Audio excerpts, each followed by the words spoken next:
I didn't have a chance. Yeah, I was going.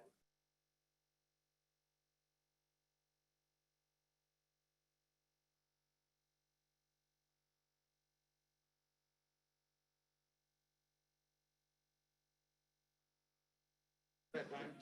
Yeah, what happened? That's exactly what happened with me. The beginning of summer, the AC went out of the house.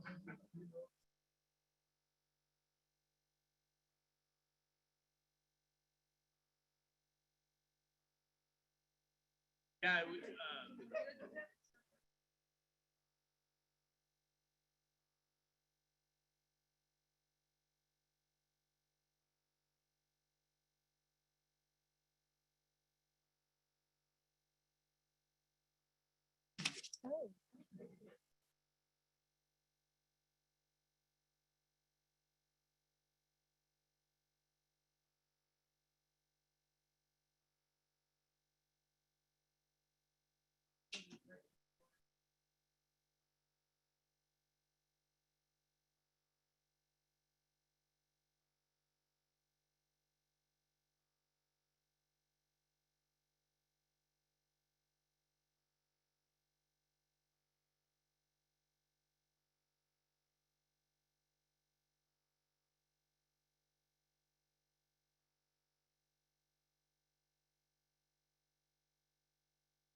It's o'clock on the dot. We're ready.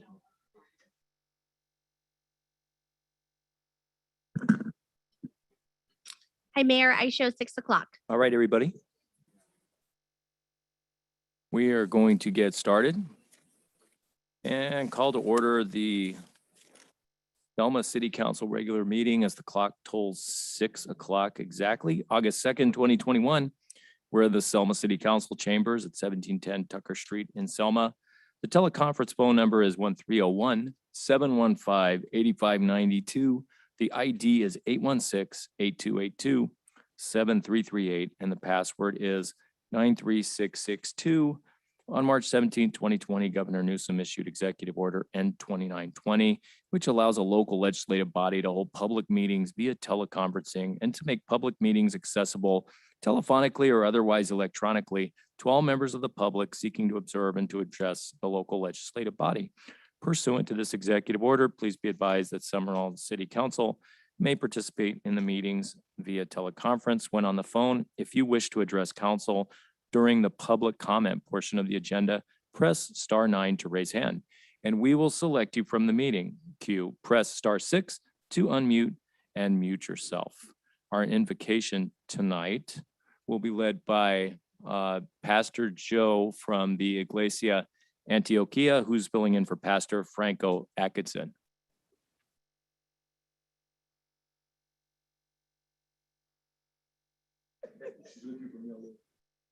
Welcome, Pastor Alvarez. Thank you, sir. Thank you, sir.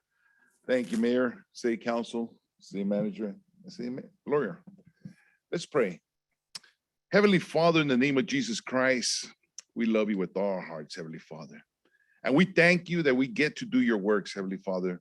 Right now, we cry out to you and ask you for wisdom and direction, Heavenly Father. We ask you that you give each councilman and councilwoman and the mayor wisdom to do your works that you have appointed them to do, Heavenly Father. We ask you that you direct this meeting and that your Holy Spirit just be poured upon us so we can be fearful of speaking and we can be fast to listen, Heavenly Father. In the name of Jesus Christ, we thank you and we love you with all our hearts. Amen. Amen. Amen. Can we all stand, please, for the pledge?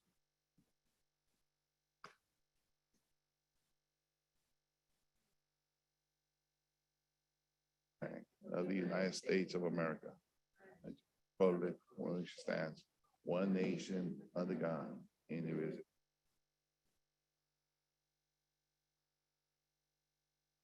Call the roll, please. Councilmember Guerra, Here. Councilmember Mendoza Navarro. Here. Councilmember Trujillo, Here. Councilmember Mayor Pro Tem Cho, Here. Mayor Robertson. Here, potential conflicts of interest. Any council member has a potential conflict of interest may now identify the item and recuse themselves from discussing and voting on the matter. And with no potential conflicts of interest, we're going to do something a little different and go to item 2 on our public hearing agenda, where we discuss a public hearing to receive input from the community regarding the redrawing of election district boundaries. And the reason we're skipping over a few parts, which we will come back to, is there's new language, government code, which requires cities to schedule district boundary discussions right about 6 o'clock. And so that's why we're moving to item 2 right now. Thank you, Mayor Robertson.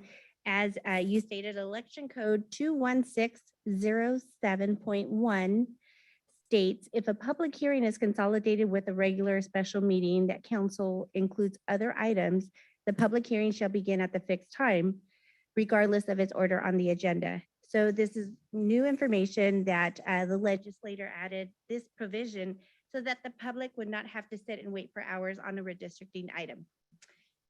So we have, hi Shalice, so we have our consultant with NDC, Shalice Chilton, on the line.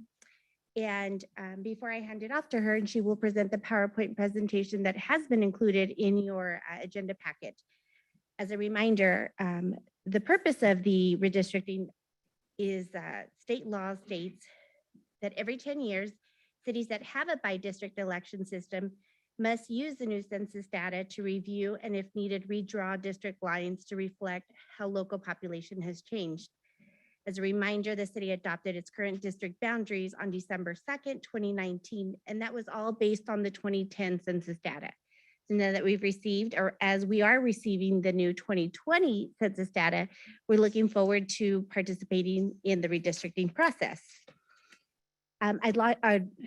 Forgive me, I had to do some manual labor earlier just now, so I'm a bit winded, but I also want to remind council that by law, the city must hold at least 4 public hearings that will enable community members to provide input on the drawing of the district map. This is the first of the 4. Our second one is scheduled for our next council meeting, which is dated August 16th. So I am super excited that we have a lot of our public here tonight. And I do see that we have a couple call-ins as well. So I'm excited to just invite everyone to continue to participate in the redistricting process. I'd also like to add that during the May 3rd City Council meeting, when council authorized the city manager to execute a professional services agreement to not exceed $25,000, council also inquired the optional project elements that NDC, National Demographics Corporation, provides in order to assist the City of Selma residents on the redistricting process. So staff is recommending that council consider the options that NDC provides and look to amend the not to exceed amount for the optional project elements. So I think one of the options is going to be the public participation kit included and the online redistricting maptitude that NDC uses. With that, I will turn it over to Shalice, who will provide some more information. Thank you. Good evening, Thank Shalice. you. Honorable Mayor, can you hear me? Can you hear me now? We can hear you. We don't have really a visual. Okay, let me share my screen here. All right, are you able to see this? We could see the intro to redistricting, yes. Now.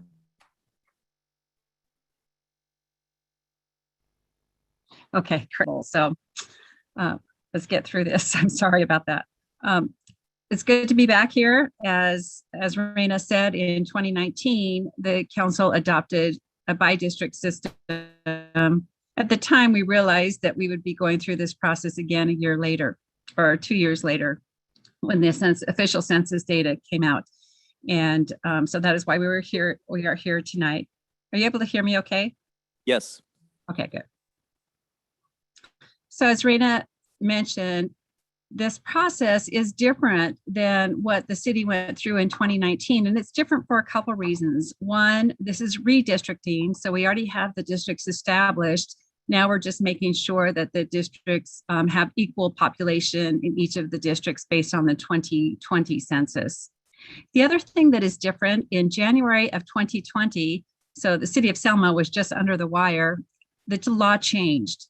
And it now requires that the districts be drawn using a different set of rules.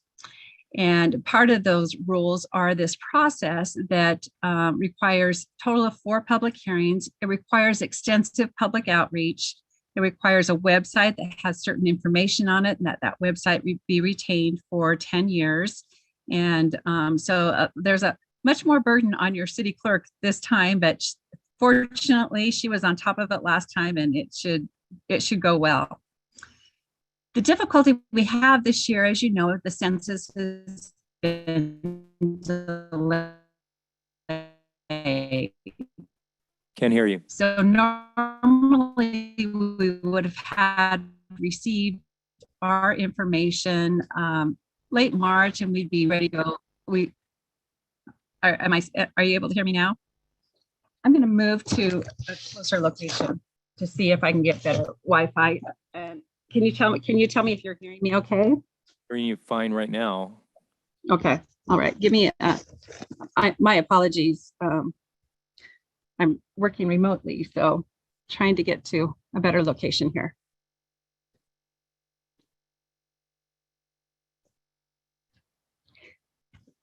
I'd just like to comment that we did do a test and it was coming in loud and clear. With technology, it just sometimes doesn't work as we would want it to work at times. Okay, is that this? We should have a stronger signal here. Does that work? Seem to be working okay for you? Hear you now. Okay. As I was mentioning, the census is delayed. We would normally have our information in April, and we would be well into this process. As you may have heard, we will not be getting the official census data until September 30th.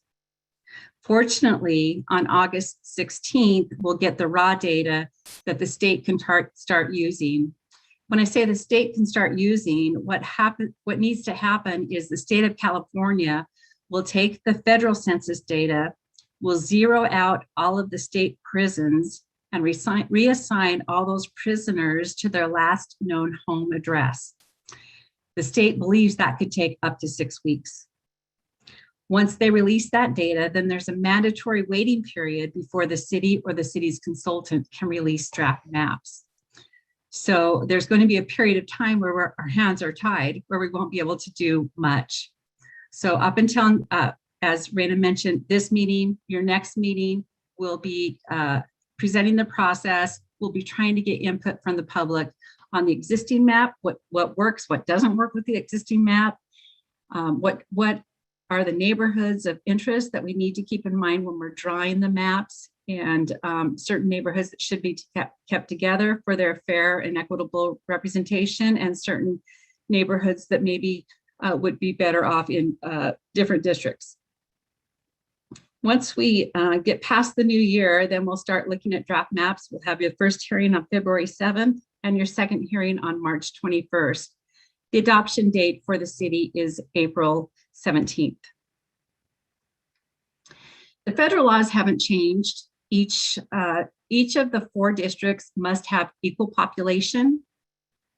Each of the 4 districts must be drawn according to the Federal Voting Rights Act, meaning we can't draw a district to dilute the voting strength of a protected class, and no racial gerrymandering, meaning we can't draw districts just for the sole purpose of race-based only. There needs to be other factors. The second column is probably familiar to you because we talked about it in 2019. However, now it's mandatory that we follow this criteria. The first being that each of the districts must be geographically contiguous, meaning one single border per district, undivided neighborhoods, and communities of interest. This is the one we'll be focusing on mostly because we're wanting to hear what those communities of interest are. Easily identifiable boundaries. When you think of that, you think of if someone were to describe their street, their district in words, if they're able to describe it, say, major streets, major highways, railroads, freeways. Compactness, and what compactness means is you don't bypass one neighborhood to get to a distant neighborhood. You can't draw maps to favor a political party. Once we've met those ranked criteria, we can look at other traditional principles, such as minimizing the amount of voters that are shifted from an election. Say you have a district that is up in 2022, you have to redraw the lines. We want to minimize the amount of voters that are drawn into a 2024 district. Also, if we're able to respect the voters' wishes and draw the line, meet all the criteria and still draw the lines where we avoid head-to-head contests with incumbents, we will try to present that option. If we know there's going to be future growth in a particular district, we can slightly underpopulate that district to account for that, to provide for that future growth, and then preserving the core of the existing districts. If that is something the council wants to consider, that's certainly a traditional principle that's often considered. Because we don't have the demographic data, NDC has provided its estimate of what we think the 2020 total population is going to be. We're talking total population, that's all people, including those who are US citizens and those who are non-citizens and people of all ages. So that's the number that we use to make sure each of the districts is balanced.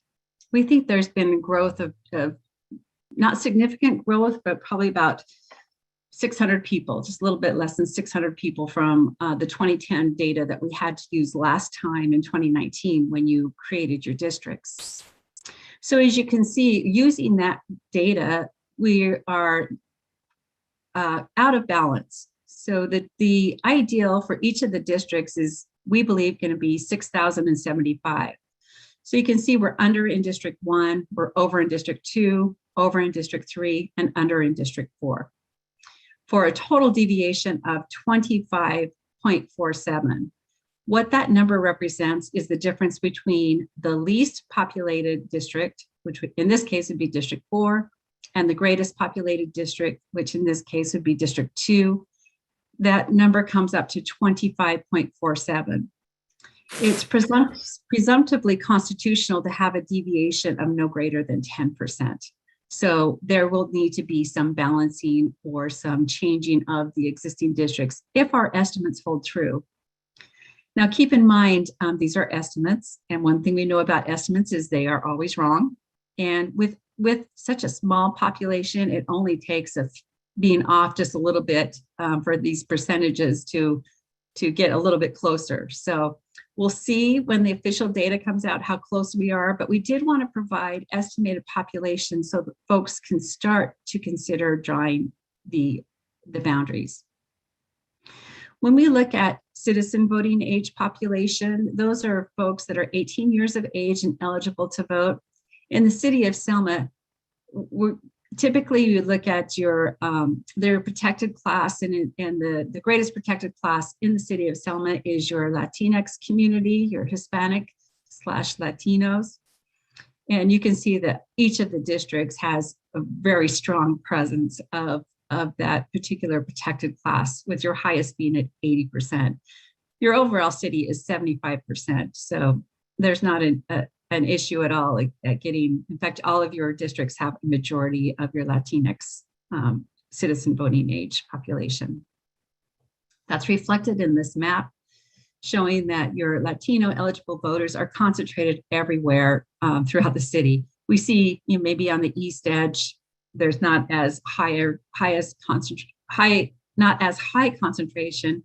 when you're looking at the purples and the blues. But looking at the pinks, the yellows, and the greens, that shows us that at least 50% or more of those particular areas are Latinx. And there are no large geographic areas of your other protected classes, Asian American, African American, or Native American. The purpose of this public hearing is to hear from the council hear from the public. What is your neighborhood? And when we're hearing from the public, it's very helpful if you'll define its geographical boundaries. I know last time we were successful at agreeing, the boundaries for Barrio or the West End or downtown areas. So, but that meaning may be different for certain people, among people. So when folks get up to define what they believe their communities are, if we can hear street names or other defining boundaries such as highways or areas around schools or anything that will help us to identify it on the map, that's very helpful. Beyond neighborhoods, there are other things we can look at that define communities of interest, such as shared characteristics, shared economic interests. If there's certain areas that are protected by city or county policies, sometimes you'll see agricultural areas will be a common community. Some downtown areas might be common, some commercial areas. In any case, we want to know when you think of community, what defines that community? Tell the story of your community so we can understand it.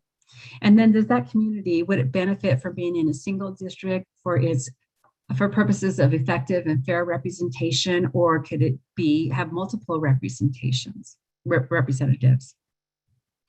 The law now helps us in defining what a community of interest is, and it's a population that shares common social or economic interests. But then they added this very important wording, common social or economic interests that should be included within a single district for purposes of its effective and fair representation. Serena said the city can choose to select some mapping tools that are available for should the council want to choose these options.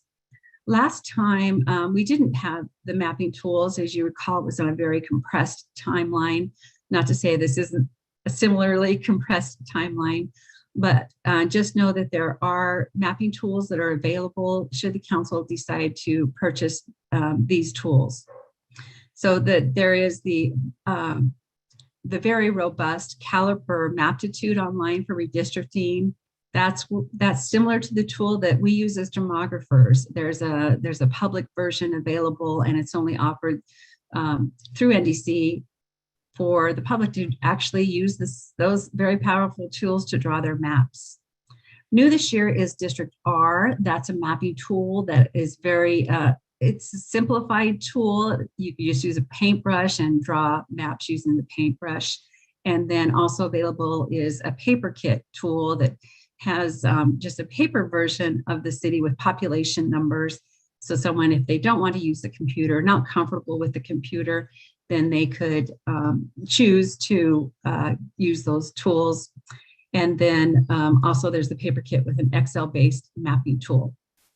So it's really up to each jurisdiction chooses differently. Some felt that it worked great. The last process, some felt that it worked without tools, and that was helpful when they saw the maps and then they proposed changes to those maps, and some prefer the tools, and that's completely up to your discretion which tools you want to purchase. If you purchase the Caliper, the Maptitude, you get all of the tools, or a la carte is the District R and the public participation kit.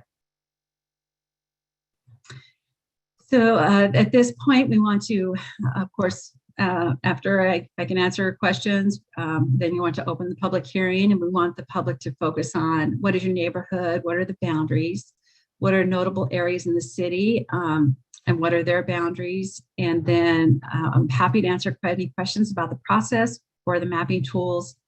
And then new to next year, by the next meeting, I know it's just in 2 weeks, but if we can get verbalized from the public and the council in defining some of those neighborhoods and those communities of interest so that we can meet those guidelines of what I have listed here is AB 849, which is known as the Fair Maps Act. And that is the new legislation that I mentioned that provides the criteria and other requirements for the redistricting process.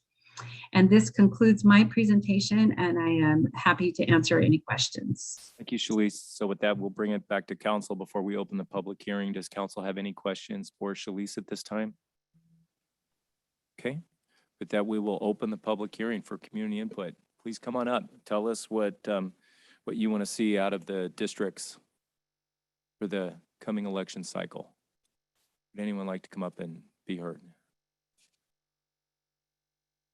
Dallas, 1701 Danube Avenue. I just had a question. Are the districts going to remain the same with just going to be redrawn completely? Do we know how that's going to, what are we basing our maps on? Shalice, can you address that? I think they could be either, depending on council input, depending on public input, of course, and council input. But how completely can these districts be redrawn, Shalice? You're absolutely right. They can be completely redrawn. So you can throw out the entire map and start from scratch if you like. The one thing you have to do is respect the communities of interest. And I know that there was much thought that went into some of those communities of interest in the way the current maps are drawn, but there's always more than one way to draw a map. And I believe it'll be four districts It'll be with four mayor at districts. large. Okay. I would like to see the maps drawn similar to what I had submitted a couple of years ago with major cross streets like Floral, McCall Avenue, and each geographic area, the north, east, west, south, with distinct blocks of neighborhoods. That's my opinion. Thank you. Anyone else like to give their input at this early stage of the redistricting process? Okay, with that, we will close the public hearing. Actually, we will see if anybody's on the phone or on Zoom who would like to have input at this point in the public hearing. As a reminder to the callers online, please use *9 to raise your virtual hand, and we will select you from the meeting queue. Or if you're using the Zoom, please use the raise hand feature.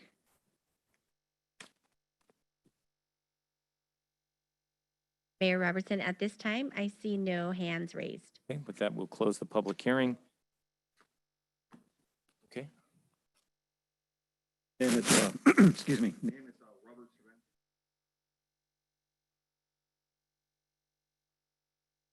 Impact on the real estate properties, because now there's a high end and lower end and median on here in Selma. So if you redistrict and then mix it with a middle or high end, will that have an impact with the real estate? You know, this is, I mean, Shalice could answer that probably better, but just hearing that this is a districting for voting, for voters, right? This is not a real estate district. So this would just be how voters are apportioned in the city, up to 4 districts. It has to be 4. So in terms of affecting property values, Shalice, is that an issue? Well, in theory, this map is only used on election day. And all 4 council members and the mayor all serve the city equally.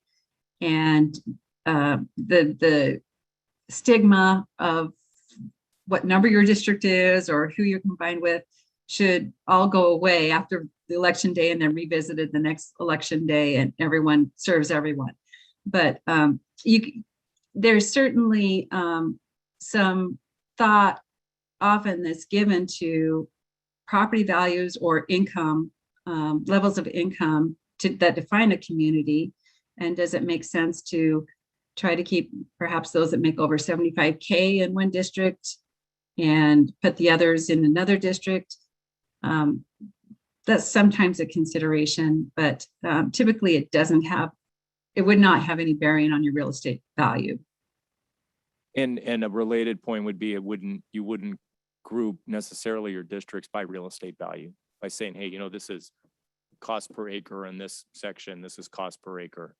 Well, you know, it might right now is saying no, but down the road, it might have an impact. They will probably, you know, say, hey, okay, this group right here, or this section won't get enough money no more because they bump up to a higher bracket And those are the people who are going to be suffering because they were, used to getting that state income coming in to help out the neighborhoods and everything like that. So, but that's further down the road, like you said. We'll see. The first meeting, definitely good food for thought. Thanks for your comments, Sure. your question. Does anyone else have any comments or questions at this time? That we will close the public hearing and bring it back to council. And I do have a question for Shalice at this point. Are you asking for us at this preliminary stage to select a mapping and map review tool tonight, or when do you need to know that? We would want to know that as soon as possible so that we can get it in the work. There's a high demand for, there's only a few vendors that provide these mapping tools. And so I definitely want to get you in the queue if that's the route you want to go. And with that, we'll open it up to the council. Does any council Yeah. member have a comment? I have a comment. I would like to select a tool that is going to make it easy and easy friendly for every single person, every citizen, whether you have technology or whether you don't have any technology knowledge, because it was a fiasco 2 years ago where we had several citizens complaining about they couldn't get in there. It wouldn't add a certain address. I guess the tool wasn't something that was user friendly. So if we select the top of the line, is that going to make it user friendly? Yes, and last time there was actually, there weren't public participation tools. There were, and there was an interactive review map that was available. So that doesn't allow you to draw online. So I recall the frustration last time. And the maps, if you choose to go with the full array, then you have everything from those who are more comfortable on the computers to meet their needs versus those that can just pick up a paper map. Or you can choose to do it all with just a paper map. Then everyone's equal and has equal access, but it's less flexible and you can get less finite with the paper map than you can with either District R or the caliper. Is the 4,500 in the budget? Is the $4,500 option? And I think we had a $25,000 budget. I can look that up. Because that's the option that includes the high tech as well as the paper option. Is that right, Shalice? Correct. Mm-hmm.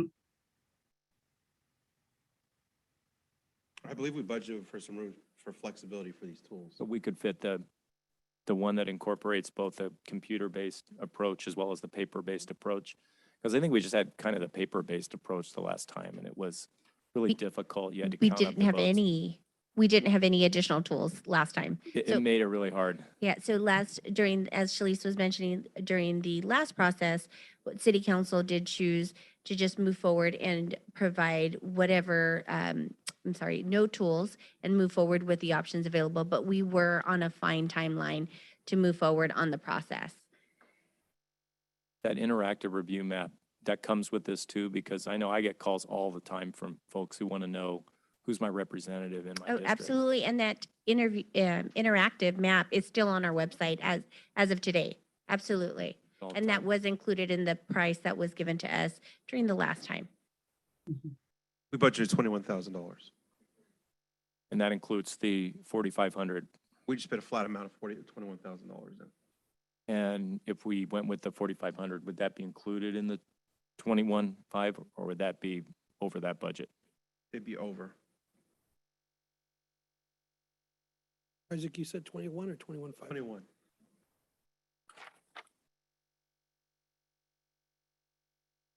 Where would we get the additional 4,500 from in the budget if we were to select that? We can look for another professional service funds we can look to pick up that remaining balance. And Shalice, we don't need to spend that, if we don't need to select it tonight, could we have an answer for you after the assistant city manager looks up that potential source of funds for the additional 4,500? Yes. 2 weeks? Does that give you enough time to provide those tools? Yes, I can tell you that the tools are likely not going to be out until after the census data is out at this point, so you're going to be fine. it'll give folks enough time. We'll try to get the paper kits out sooner. So, yes. Any other comments at this stage? I do have a question on item number 3 about the future population growth. I know we just approved for 270 homes over off of Floral and Dockery. Dockery. Thank you. I was thinking Bethel. Dockery. And so I know those won't be built out for a few years, and this is a 10-year census. So would you incorporate those 270 homes as well, like with an average of so many people per home? We're not allowed to count them for population balance, we must use the numbers that the federal provides to the state, and then the state adjusts based on the prisoner relocation.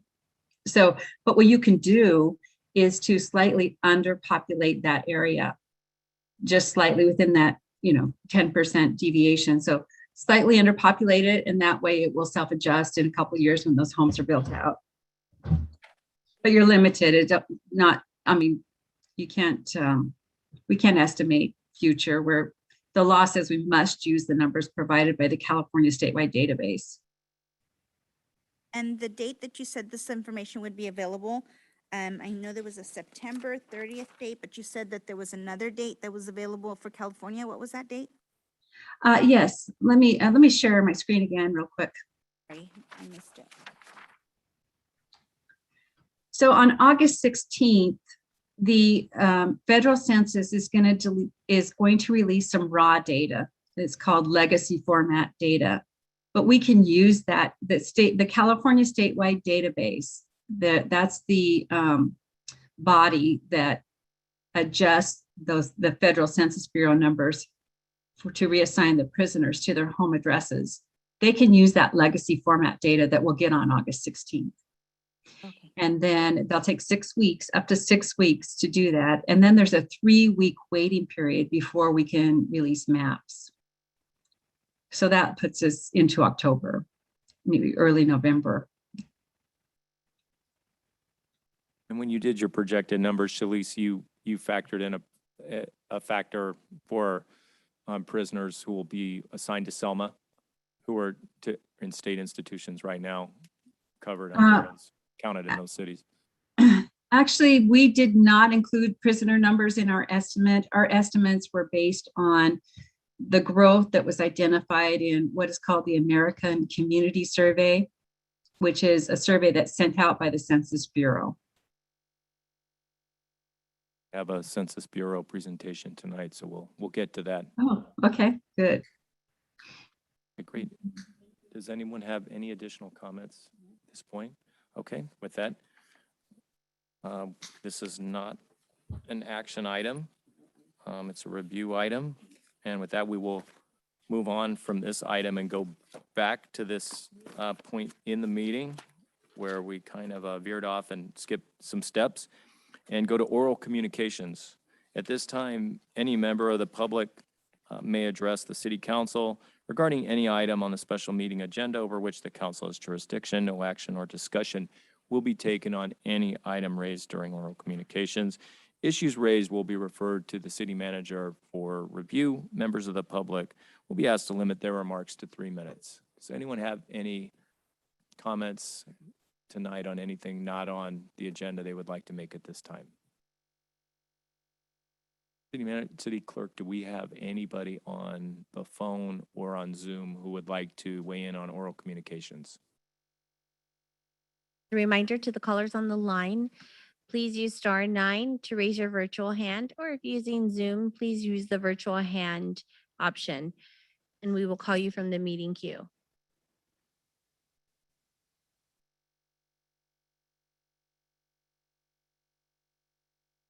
Mayor Robertson, I see no hands raised at this time. Thank you. With that, we will move on to, okay, I'm sorry.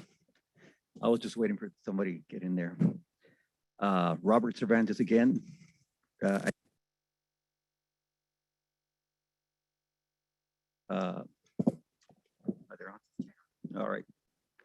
Anyways, and I know there was some discussion about the city manager, interim city manager is fit to do the job. I know you guys had them for 30 days already, or a little bit over a month. I'm asking all the panels right here, the mayor and the council members, that you have worked with him for more than 30 days. Is he fit for this job, or is it something that you have, you still need more time, or? I know we can go over the reportable action for the closed session that we had. City Attorney Lerner, would you please do the reportable action again? Sure. So it was reported out at the end of closed session that a motion was made by the mayor to dismiss the interim city manager. Councilmember Guerra seconded that motion. The votes were as follows. Councilmember Mendoza Navarro was a no. Mayor Pro Tem Cho was a no. Councilmember Trujillo was a no. Councilmember Guerra was a yes, and Mayor Robertson was a yes. The motion failed by a vote of 3-2. All right, thank you. Thank you. Anyone else have anything they would like to offer for oral communications at this time? With that, we will start with our first special presentation tonight. That will be an online high school presentation by Selma Unified School District. Welcome. We have Michelle Dominguez. Yes. Good evening, Mayor Robertson and City Council. Thank you for having me here tonight. My name is Michelle Dominguez, and I'm the principal for the new school here in Selma, the Virtual Learning Academy. And if you have driven around town, you've seen the posters and the flyers around.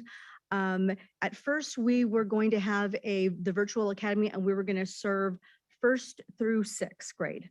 But recently, July 9th, Governor Newsom signed a bill, AB 130, and required us to go ahead and include TK and kinder. So now we're going to go ahead and amend those signs, and we are going to service TK through 8th grade.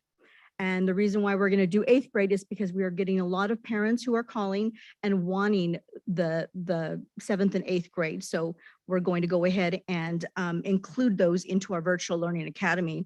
And the reason why I'm here today is because I want to tell the public about this school. It's an alternative education. It's an online platform, and it provides flexibility and individual lessons for students. And we just want to make sure that we get the word out to families, because it's really, it's that flexibility, and we want to be able to provide that to families and for students. And so I do have some handouts here of the flyer, the revised flyer, for you all to take a look at. Yeah, any questions at all with regards to this? Michelle, I have a question. Yes. Do you think that they'll include the high school grades, like 9 through 12 at some point? Yes, well, no, the high school, we do have an online. We do have a virtual. Oh, you do? Yes, we do. We have an independent study. It's considered independent studies. Okay. Yes, ma'am.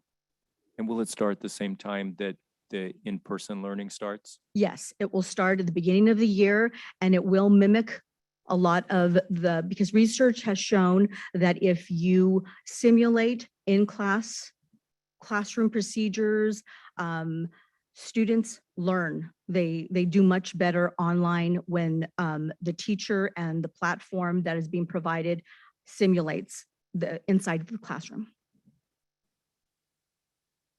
And so we're really excited about it. And I know that your meetings are streamed live, and we just want to make sure that we get the word out to all the public, because it's really beneficial for families, and we care about our families and our students. And so it's a great alternative. Michelle, we applaud you for what you guys are doing in the school, for what they're doing. We thank you guys for all the good Thank work you you. guys are doing. Thank you. Thank you. And I do want to thank your staff, Mayor Robertson, the classified staff in the office. I came in, the process was easy for us to get approval to put the lawn signs out in the community. I asked many of the businesses here, and they were able to accommodate that, but the process and your staff was great. So thank you very much. And what percentage of the students are going to be in the virtual online academy? Percentage with regards to General population? well, right now we just opened, and so we are just taking enrollment.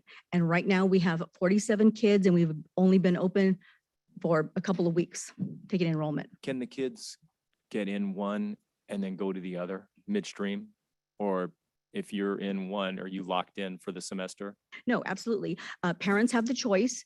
We have, according to AB 130, we have 5 days to get those students back into in a classroom, a seat basically. And so they do, yes, absolutely. But we do ask that, you know, if the child is not learning and that we can provide those services, because we're going to be able to provide them enrichment and that one-on-one. And so we'll be able to find out, why is this child not learning in this platform? And if it really is not beneficial to the student, we definitely want them back in the classroom. Okay. Did you want to recognize anybody that came with you tonight from the Yes, school district? I do. Thank you very much. We do have quite a bit of people here to support us today. We have Dr. Marilyn Shepard here. We have our board president, Jensen, sorry.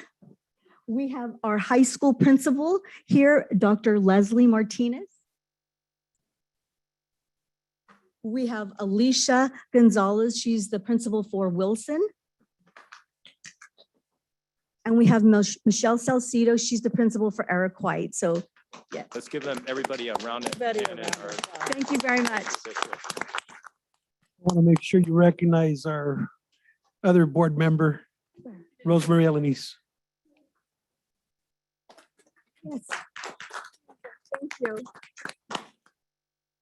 Thank you very much. Thank you very Michelle. much. Have a good Appreciate it. evening. Keep us posted on how it's going. Definitely. Thanks a lot. And did anyone have any comments they wanted to make on the online academy at this time? Okay, but that will move on to the next special presentation, the 2021 outreach presentation by the U.S. Census Bureau. Come on up. Mayor, council members, I'd like to present Benita Duran with the census. Good evening, distinguished Mayor Robertson and members of the Selma City Council, and greetings to the constituents of Selma, and thank you for completing your 2020 census questionnaire. My name is Benita Duran. I have been your assigned partnership team lead for the last 3 years, and the presentation that I would like to share with you, Reina, if you'd be so kind, will give an overview of not just the work that the Census Bureau conducts during the 2020 decennial, but an array of products that you may not be familiar with, and services and additional questionnaires and surveys that we conduct throughout the year. So the presentation is entitled Measuring America's People, Places, and Economy. Go ahead, Rena. The United States Census Bureau. Our mission is to serve as the nation's leading provider of quality data about its people and economy. Our authority, we operate under Title 13 and Title 26 of the U.S. Code. Our goal is to provide the best mix of timeliness, relevancy, quality, and cost for the data we collect and services that we provide. We're headquartered in Suitland, Maryland, with offices and facilities across the country. Specifically, I come from the Los Angeles Regional Census, which our office encompasses 7 states, including California, Idaho, Alaska, Hawaii, Washington, and Nevada. And we're situated within the U.S. Department of Commerce. Go ahead, Rena. Again, the decennial census is conducted once every 10 years to count every living person in the United States. It's mandated under the U.S. Constitution, Article 1, Section 2. The results are used to apportion the U.S. House of Representatives, that's your congressional seat. Also is used to define legislature districts, school districts, assignment areas, and other important functional areas of the government.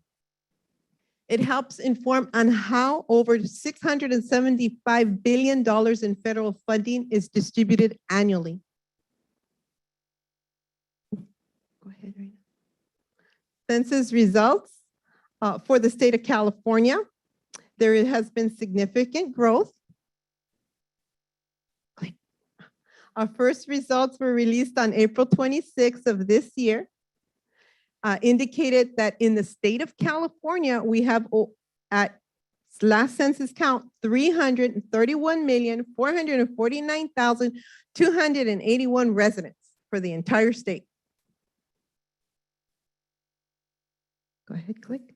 This is a change in growth of 6.1%. And the state of California, density is 253.7 individuals per square mile. Go ahead. Clicks, as you click, the ranking is 13 out of 52. So the state of California ranks 13 out of the 52 states. As far as Pardon me, congressional, do we have 50 states? 52. Because we count Alaska and Puerto Rico as part of our decennial. Okay. Alaska? Thought they were. already- Hawaii and Puerto Rico, it makes the 52, correction. Got it. Thank you. The houses of the US Congress, there's a total of 435 seats. However, Texas gained 2 seats, Florida gained 1, North Carolina, Colorado, Montana, and Oregon each gained 1 congressional seat based on census data. Seats lost: California, Illinois, Ohio, West Virginia, Pennsylvania, New York, and Michigan each lost 1 seat. Also, the Census Bureau provides states with the local area population counts that they need to redraw or redistrict their congressional and other legislative boundaries. Each of you received a little census notepad. That was done on purpose, so you make sure you write down the date, August 16th. This is when the data will be released to the public. For more information on redistricting, you can visit our redistricting press kit on census.gov. It'll give you a breakdown of the timeline and the information and how to obtain information online. Go ahead, Rena. Federal funding, piggyback on the importance, census data is crucial in guiding important community programs and resources across our country. The National School Lunch Program, the State Children's Health Insurance Program, Medicaid, Head Start, SNAP, which is Supplement Nutrition Assistance Program, TANF, Temporary Assistance for Needy Families, School Breakfast Programs, and WIC, Women, Infant, and Children Programs. They rely on census data to distribute the funding to those communities of need. Data in our community, census data are used all around us and in every part of our lives to attract new business, state and local, delivering goods and services to markets, drawing school district and boundaries, planning health education services for people with disabilities, creating maps to speed emergency services to households in need of assistance, planning for hospitals, nursing homes, clinics, and location of other health services, forecasting housing and transportation needs, directing services to children and adults with limited language proficiency. Additional Census Bureau surveys and work that we conduct. Now, earlier you heard the mention of the American Community Survey, and I'm glad there are so many constituents present. The American Community Survey is conducted every month, every year, in every aspect of the country. 40 households per census block receive a lengthy questionnaire, and some of you may have received this. This questionnaire has over 120 questions that ask not just who you are, but the condition of your housing, if you have running water, if you have a disability. The American Community Survey is utilized in almost every aspect of local, city, and municipal government. When you all apply for CDBG, Community Development Block Grants, you rely on this data to demonstrate the needs of your community. So I ask the constituents here, if you receive an American Community Questionnaire, it's lengthy, please fill it out. If you have any confusion, there's a phone number on it. You can call us directly. Another questionnaire we have is called the Economic Census. It measures the economy every 5 years. Many of you have seen reports on the television talking about our nation's economy. It's based on the results of this survey.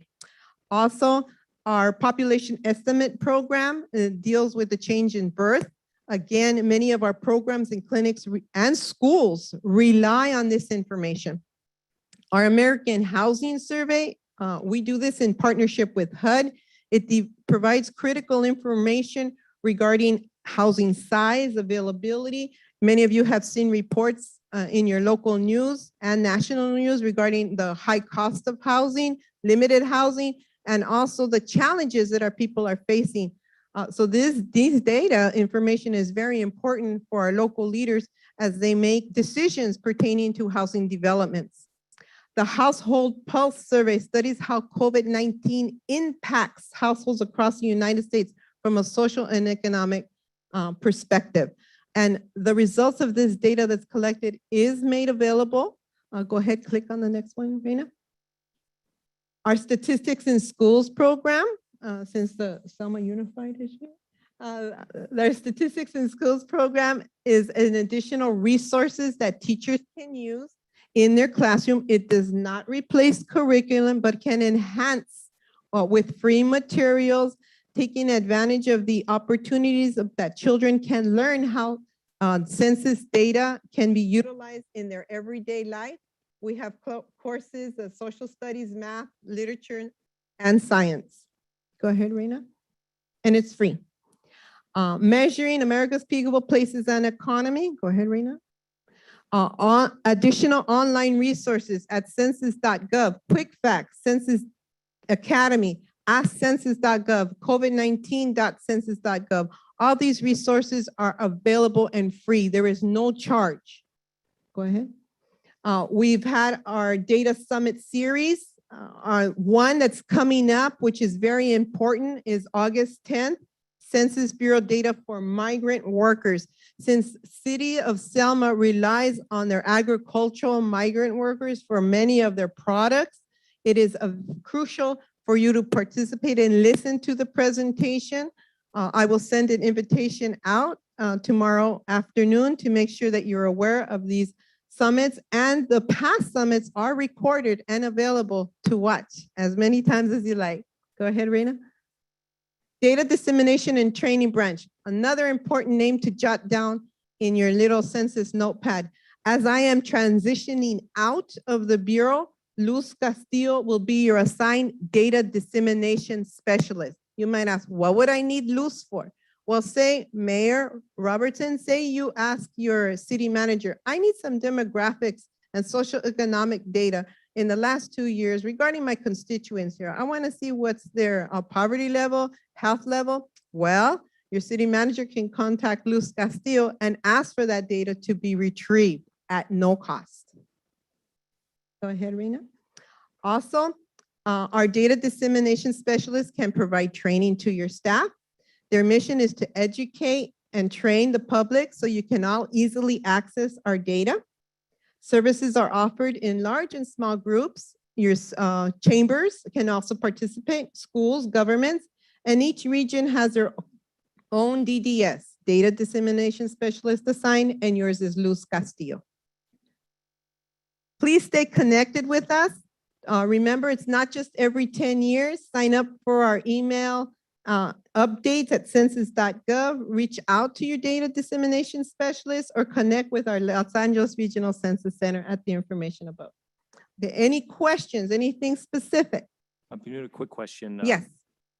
You sent this presentation to our city clerk. Is there Yes. any way all of the council members could get a copy of this presentation Yes, tonight? Raina, if you would be so kind forward. And I will also tomorrow morning send the invitation with the registration for our webinar for our August 10th Migrant Seminar. And you can also share that link with the public on your website. Great. Thank you again for the opportunity. And I really appreciate the excellent work that the city of Selma, Raina, hats off to you in the get-go. She connected me to the chambers, the Head Starts. We're able to get all our literature and our activities out to the public. We had a great participation from the city of Selma, so my hat's off to you. And Councilwoman, did you have a question? Yes, Do any council? I did. Now we yeah. can. I have a question on the ACS. American Community Survey. Is the DDS person, can you hear me? The DDS person, is that person available for anybody for training? For American Community Survey is the name of the questionnaire that's sent out. The data dissemination specialist, Luz Castillo, she can be contacted if you have a specific request. Say, for example, you would like the poverty level, the estimated population level, the age bracket. She would help you with that specifically for your city. Specifically for training in that website. 'Cause it's Correct. a little bit difficult to manage. They or- can- Or to navigate. They can navigate you and guide you through the process. Okay, thank you. You're welcome. Anything else? Okay, thank you so much for your time. Hold Maureen. on. Do we have anybody from the public who would like to ask, due to any questions right now?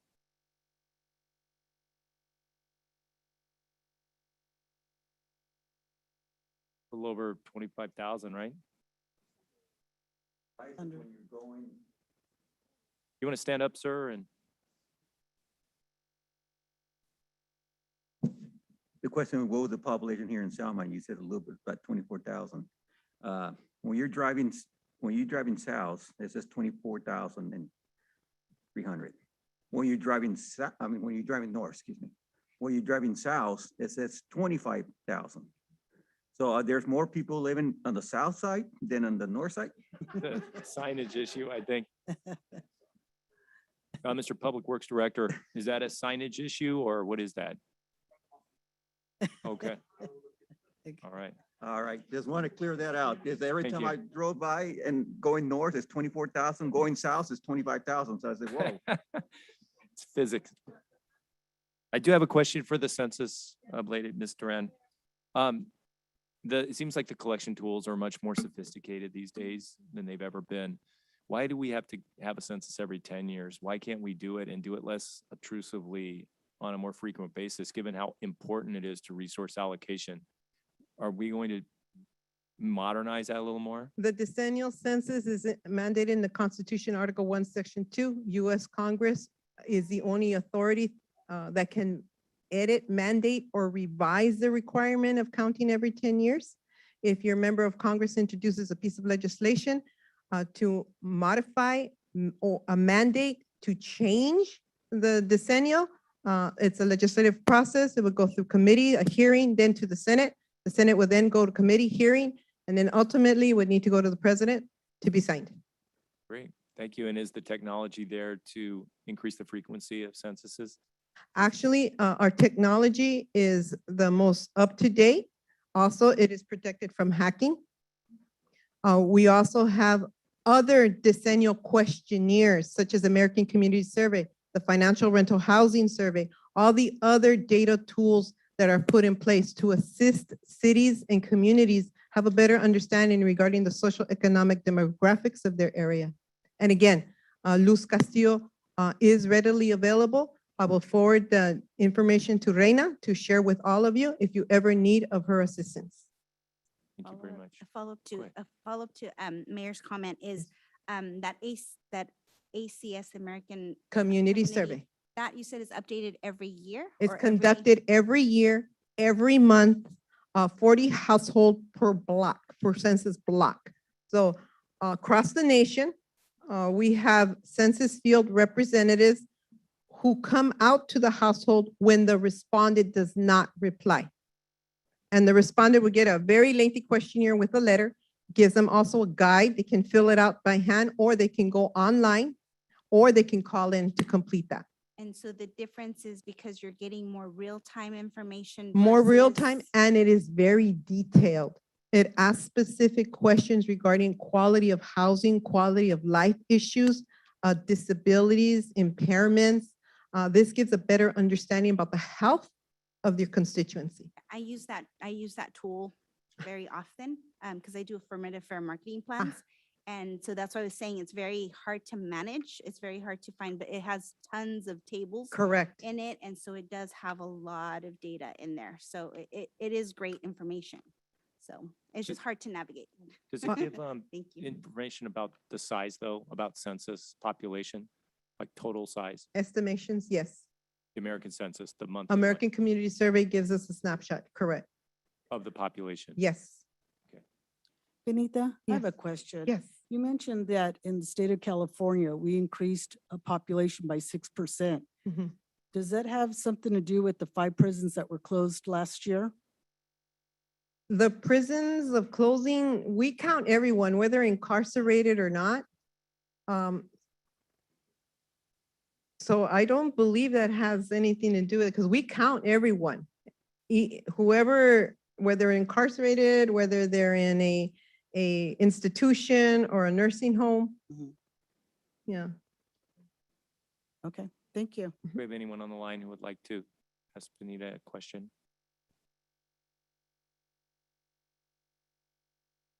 To the callers that we have on the line, please use *9 to raise your virtual hand, or if you're using Zoom, please raise your virtual hand and we will call you from the meeting queue.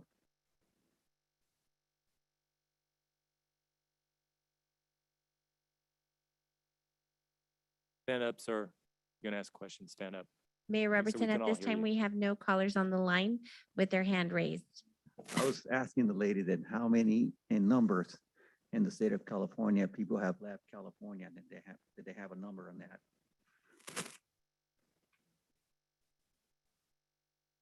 I appreciate your question, sir.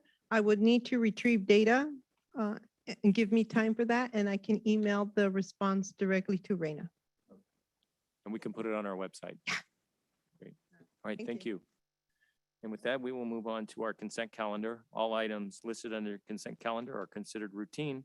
The complete consent calendar will be enacted by one motion, roll call vote. For purposes of discussion, any council member may have an item removed from the consent calendar and made part of the regular agenda. Council can then approve the remainder of the consent calendar. Would anyone like to have an item removed from the consent calendar tonight? Mayor, I'd like to remove item F. Anyone with any additional items they'd like to have removed? Or if not, will anyone make a motion to approve items A through E? I'll make a motion to approve A through E. Is there a second? I'll second it. Call the roll, please. Councilmember Trujillo, Yes. Councilmember Guerra, Yes. Councilmember Mendoza Navarro, Yes. Mayor Pro Tem Cho, Yes. Mayor Robertson. Yes. Okay, item F. Okay, on page 112, I just have a question here for check number 77687. And it says COVID-19 HRSA uninsured ambulance overpayment reimbursement. And it says it's $467,117. Can you give me just a brief explanation of that? Isaac? Sure. So monthly, what we do, our billing service provides us with multiple invoices for overpayments that we have to refund back either to an individual or some type of insurance agency. So in this instance, we had to refund it back to that organization, which had been overpaid or overpaid for the service itself. And that's just the ambulance So service. we had to overpay or They overpaid reimburse us. HRSA? We basically had to refund them because they overpaid us. Oh, gotcha. Okay. And then check number 77691. It says here, James Davis, ticket cut for Stone River concert for 472. What was that for? That was, I believe, we had a joint venture with the Chamber of Commerce, City or Arts, I believe. They had a concert and they utilized our ticket service. So the revenue that we received during that concert or that event was given back to them.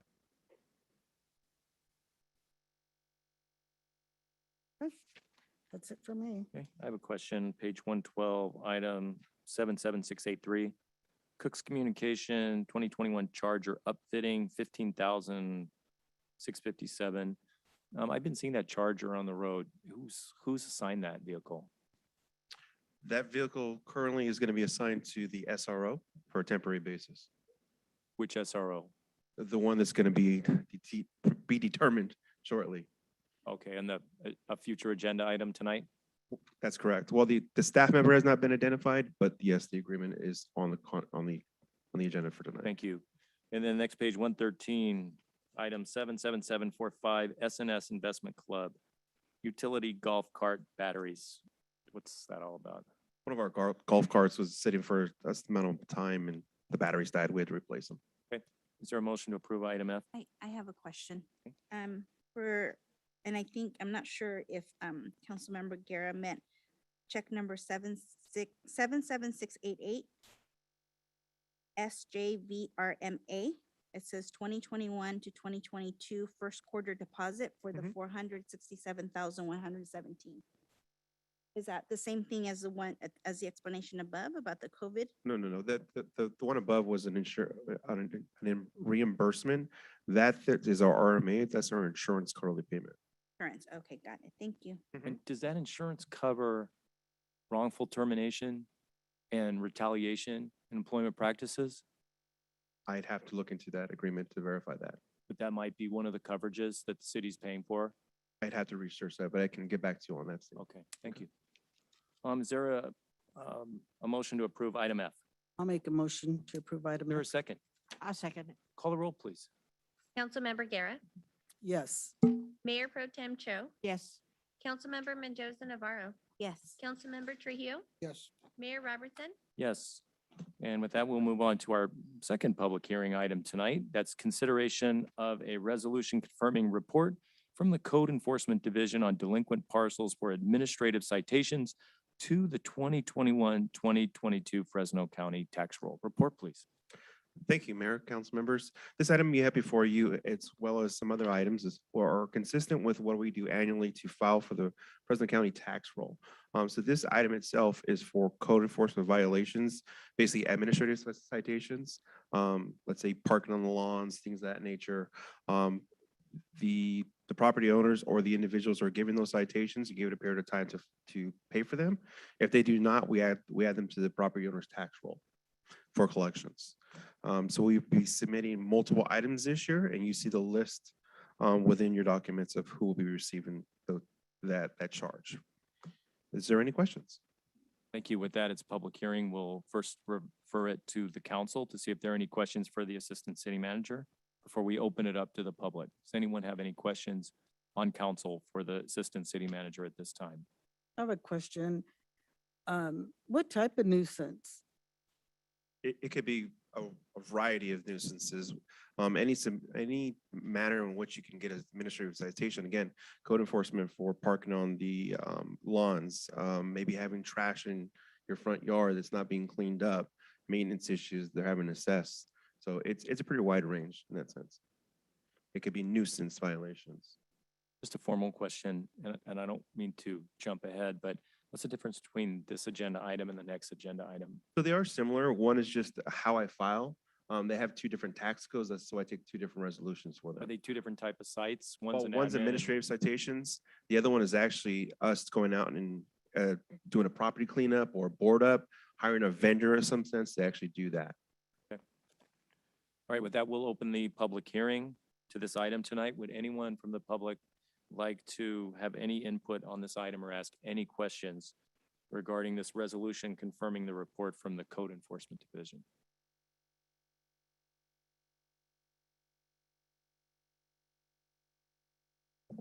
Robert Cervantes.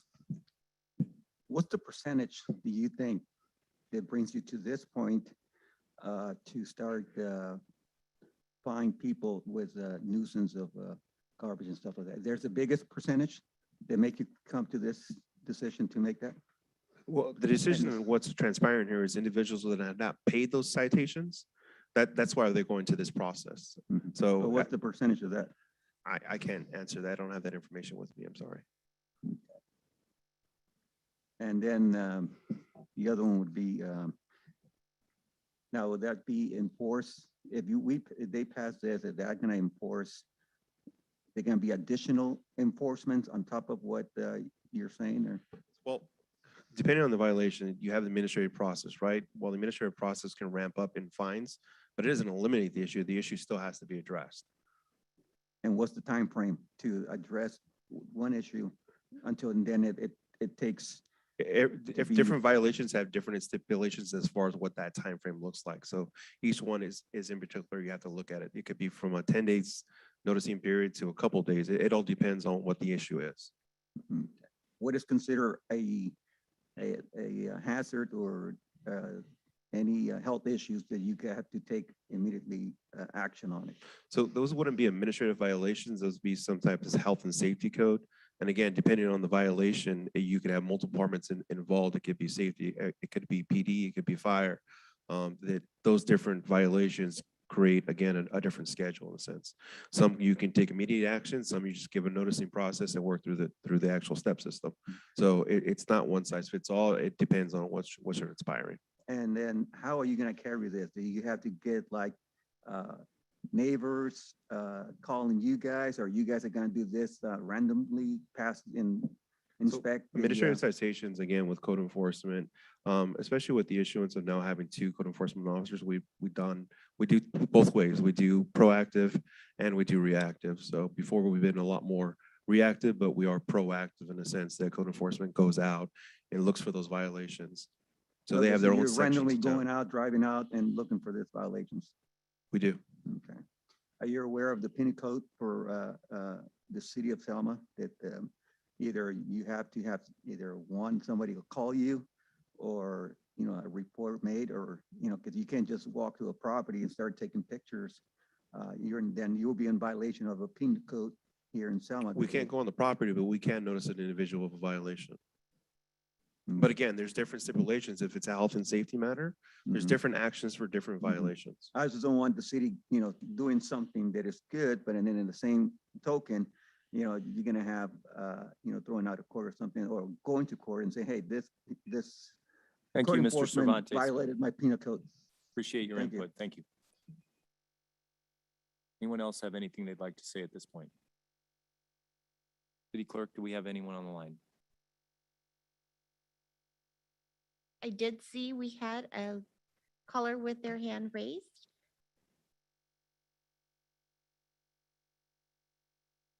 Hi, Mr. Reese, your line is open. Please unmute your line.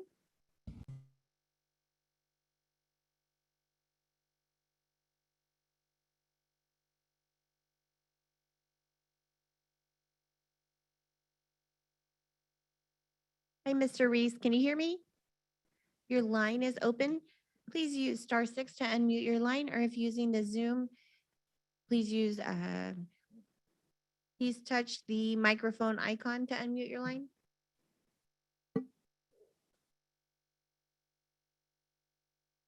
It says I'm unmuted. Can you hear me? We can hear you perfectly now. Thank you so much. You have 3 minutes. Oh, Okay. All right, then one of my questions is, what is the total amount at the end of the year? Because I don't have that sheet that shows you guys a total of what the administrative costs are for these violations they have. You mean the total amount being reported? Yes. Let's see if I noted that. I can send you that information. I don't have it totaled here on this report. Okay. And then sometimes on those violations, there's a 10 or 15-day period. It depends on what your Muni code has. And then there's the follow-up. And sometimes I think what happens is because you only have 2 code enforcement officers, that there should be, when they're going by and they see a violation, they should address it because it saves them time, you know.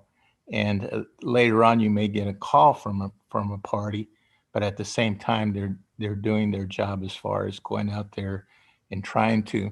The biggest picture is when they have that code enforcement where their property is in violation, is to enhance the neighborhood. And I think everybody in the community would like to see that. So we have to address that a little more aggressively, you know. And there's certain areas that have more problems and there's others that have less. But at the same time, we do need to be a little more diligent on that part. So I give the code enforcement credit for that part as well. We will be filing about $8,600. And just a note for the public and the community that are watching, these violations can be taken care of prior to getting the actual filing by basically coming in by before the 10th this month, in which I'm required to file. So just a note. So if they don't handle that tax lien on their property, it remains on their property, correct? It doesn't remain on their property. It's just a part of their property tax. Oh, So it's when they tax, get that okay. bill, it gets added to their bill. It's Oh, not okay. this is not a lien. It's Okay. a filing for collections. All right. Gotcha. Okay. Okay, thanks for your call. Mhm. Any other callers?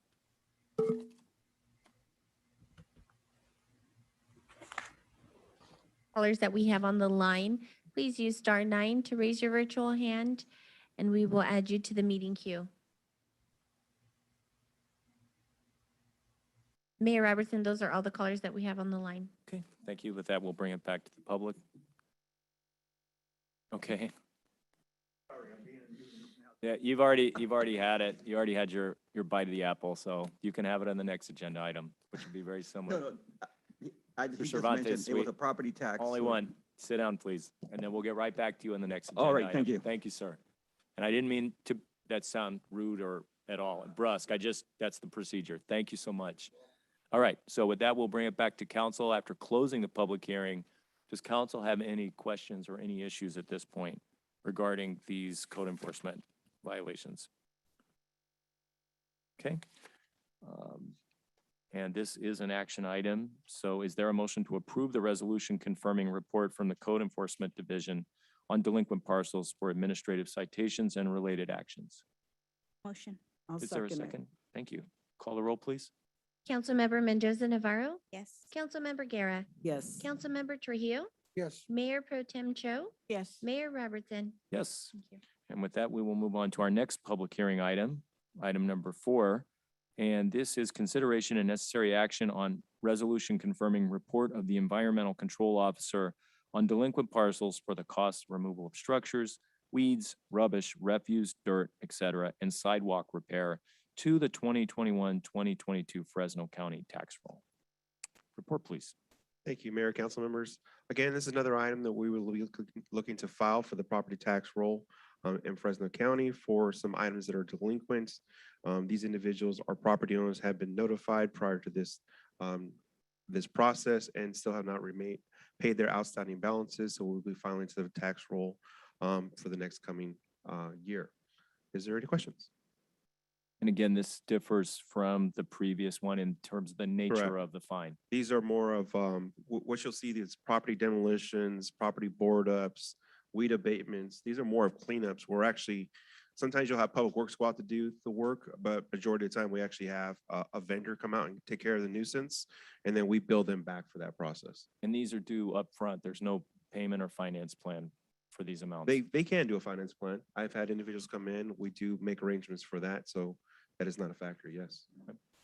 And with that, this is a public hearing item. We will open up the public hearing. Mr. Cervantes, your venue is yours, but one time. Thank you, sir. Thank you, thank you. And to make it clear, I'm not against it. I'm all forward what you guys are doing. I just want to make sure that everything is done right, and that seems like it's going that way.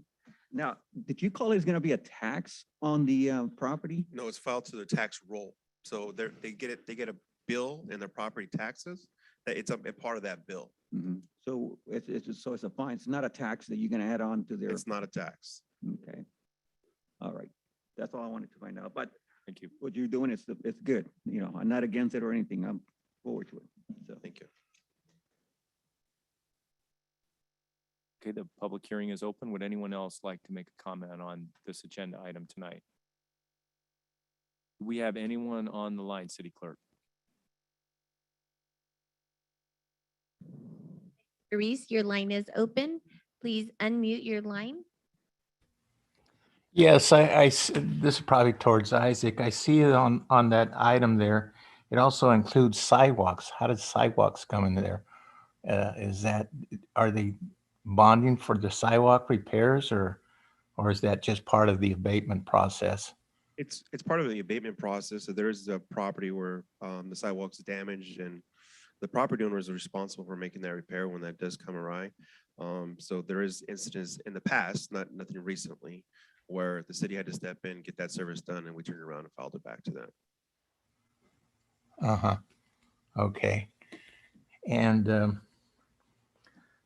how long do they have to respond once they receive the letter as far as abatement is concerned to comply? Do you have any idea on that? For sidewalk violation? No. Oh, no, any abatement as far as billing is concerned and stuff like that. The abatement is the dollar amount itself being paid. We Right. send them a 30-day, an invoice with 30-day net terms on it. but we can't file until we come to this part of the day, of the year. So they Okay. receive multiple notices. And do you select companies that bid against the abatements, or you just select the company to do the abatement? The building department will make a selection on who can do that service. Okay, but is there a bid process? Depending on the service, some are larger than others and they go into a bid process, but we normally do request 3 quotes. Okay. All right then. Thank you. Anyone else have any input? With that, we'll close the public hearing and bring it back to council. Do any council members have any input they'd like to give on this public hearing item at this time? I have a question or a clarification, Isaac. You mentioned that the property owner is responsible for the sidewalk repair? Correct. Okay. So what happens if somebody comes in and says, okay, my sidewalk's cracking or whatever it may be, it's actually the property owner that we go back to say, hey, we need you to fix this.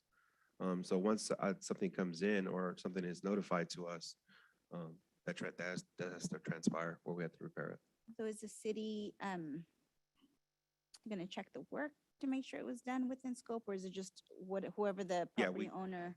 Well, the property owner has to pull permits to get it done. Okay. So that's how we'll get the actual inspections done as well. And the reason I bring it up is someone had actually told me about it, so we had talked about it, so that's why it raised a question. Yeah, and you ever have somebody that comes to you about that, keep in mind too, the city has a revolving fund where we can help citizens actually pay for that. A loan program where we put them on a 5-year term and they can pay that back. Okay. So if you ever have constituents come to you, just be aware of that. Okay, thank you. Good to know. That's up to $2,500. That sounds right. Yeah, it's 2025. I don't remember, but that's about right. Yeah. And Isaac, I would just, oh, sorry. ahead. I would just say this is something I get talked to a lot about from constituents. I get asked, and we just had one in the weed abatement, and it took a while. They went right up on that 30 days. And I really thought the city was going to have to go in and contract out itself to do that work and then bill. Is that usually what these bills are for? The city had to go in because the property owner wouldn't actually abate the nuisance? Correct. I mean, our approach is always, do it yourself. City doesn't really want to get involved in these type of transactions. We're noticing them, we're sending them letters. If the violation's not taken care of, we have to take it to the next level and make sure we abate the property for health and safety reasons too as well. I mean, there are some property owners out there that just use this as a way to get it cleaned up. We file all the time.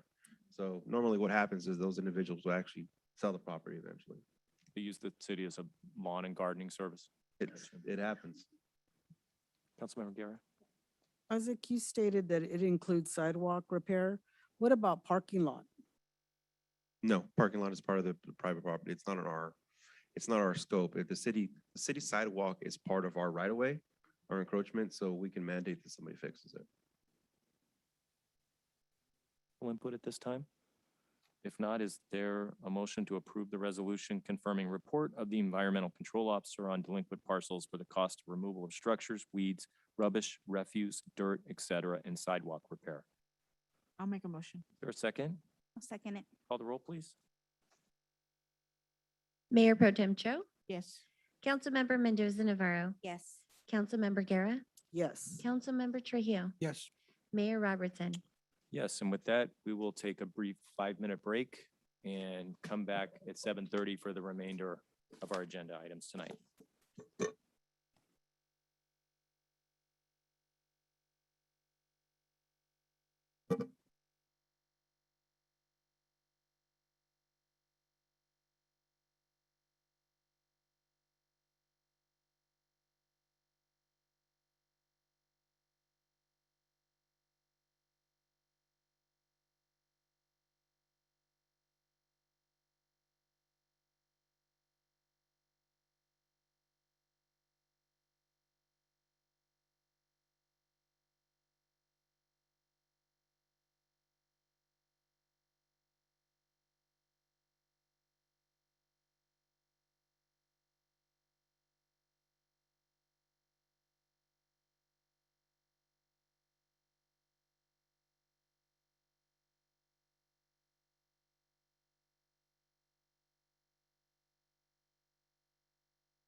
started or resume the final part of our meeting.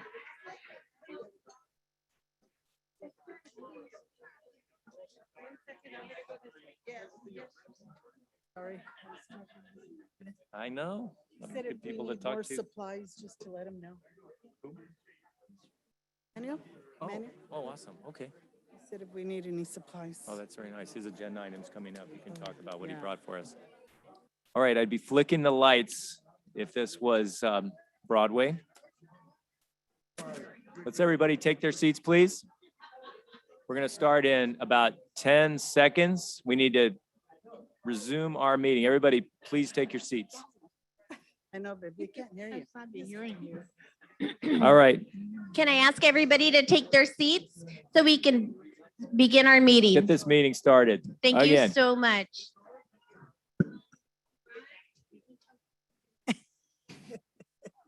Rena's going to have to get Knock on the home. gap. All right, Right. with that, we will have our concluding public hearing item tonight, and this is the last opportunity to cast your ballot on this issue. This is the consideration and necessary action on resolution confirming the report of the annual refuse collection charges to be added to the 2021-2022 Fresno County property tax roll and adopting proposed increase in rates for solid waste collection, disposal, and recycling services. Report, please.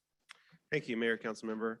The item we have before you, again, just as you stated, is the adoption. It's doing two things. One, it's adopting the rate structure for our waste management, as well as approving the filings for a tax roll for services. Majority of them are residential. So the increase for this fiscal year is 2.69%. That percentage is actually predetermined as far as the formulation. It does use a CPI scale. So this rate has changed and flux throughout the years. This year we'll be filing an increased amount of parcels, again, trying to capture those all residential units. And that concludes my presentation. I will make one other statement though. The item that's one of the exhibits references 3.59 as the increase. It is actually 2.69. That is an error. But the amounts being filed are all correct. Thank you. Thank you for that. And with that, we'll bring it back to council before we open the public hearing to the public. Does council have any questions for the Assistant City Manager regarding this agenda item? Clarified the 2.6. Hearing none, we will now open the public hearing. Would anyone like to make a comment on this resolution confirming the report of the annual refuse collection or cast their final ballot for or against the proposed rate increase?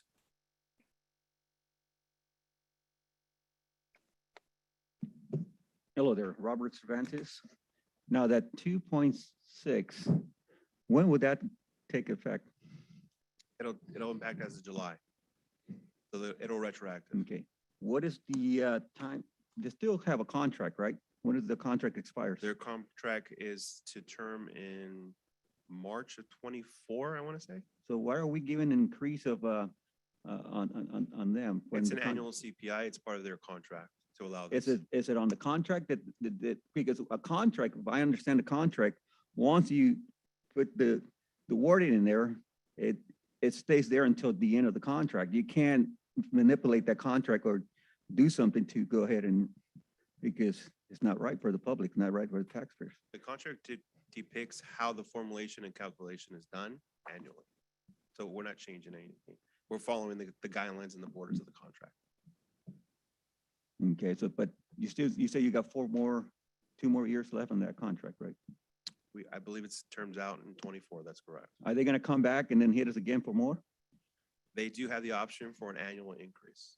And I do know that they will be speaking to us shortly about some of their litigation changes, state law change, and how that's going to impact them, but that's for another meeting. How do they get to the 2.6? Again, it's just the formulation that we use for. Yeah, but the CPI formulation, we you use a gotta have, CPI I mean, index.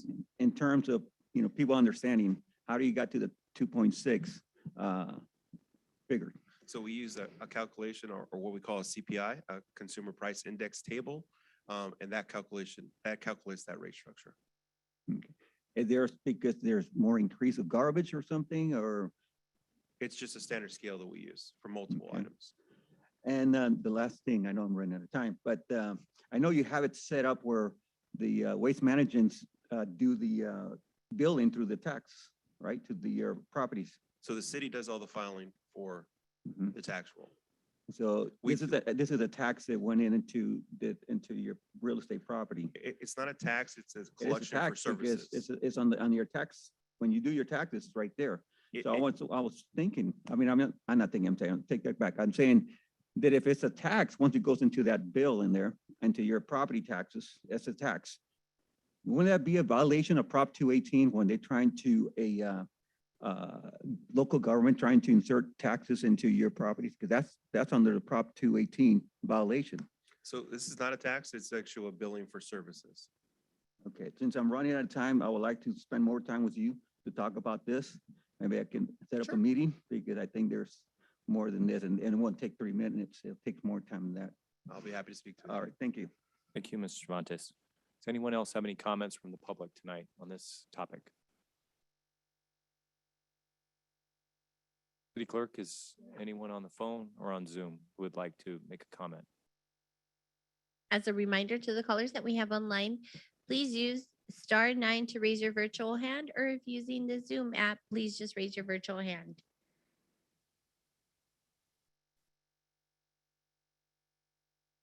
Mayor Robertson, at this time, we have no hands raised. Thank you. With that, I'll say that we're going to close the public hearing and no further ballots will be accepted from here on in. And I'll refer the matter back to council. Does council have any questions or any issues they would like to raise at this time? But a clarification, since you did mention that 140, on page 140, the rate is 3.59, but you said it was 2.69. That's a correction. Correct. So the calculation out, is that the 2.69 or is it at the 3.59? That calculation is wrong. It's using the 3.59. Okay, So the residential rate structure is actually 34.96 monthly. And so then these numbers on the next pages with the parcels, The parcels is correct. those are correct. Okay, that's all I need is just that clarification. Thank you. You're welcome. Any other questions or issues? I have a question. How many protests were received? Thank you for asking that. As part of the last meeting before we closed, there was no ballots received as far as challenging this rate increase at this time. So 0 protests protesting the 2.69% rate increase. That is for correct. Waste management. Okay. All right, with that, I will ask for a motion to adopt the resolution confirming report of annual refuse collection to be added to the 2021-2022 property tax roll and approving the proposed increase in rates for solid waste collection, disposal, and recycling services. Is there a motion to accept? Is there a second? I'll second it. Okay, call the roll, please. Thank you. Mayor Pro Tem Cho, Yes. Councilmember Guerra, Yes. Councilmember Mendoza Navarro, Yes. Councilmember Trujillo, Mayor Robertson. Yes. Item 6, and I believe that was the end of our public hearing items. Now we're going to get into our regular agenda. And item number 6 is consideration of a request from Nisei Farmers League to submit a letter of support for the immigration reform bill. Mayor, City Council, I believe Manuel Acuna is here to make his request to the council for a letter of support. Mr. Cunha, would you like to come forward? If you can get around all those boxes that you donated tonight.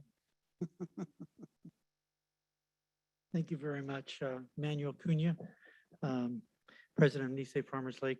First, I want to acknowledge that your city clerk, let me tell you, she's a great gal. Tonight, even when I came here to drop off the supplies, great personality of just immediately wanting to help. And I told her no, and she insisted. And the young lady was so it's great to have that in these small cities when you just have that relationship. And I want to thank her very much for her help, and as well as the others that helped us unload. Again, if you need more supplies, we are going to the farmers every day and to the farm workers and giving masks and sanitizer, even those that have gotten the vaccine. We believe there's still a need in homes.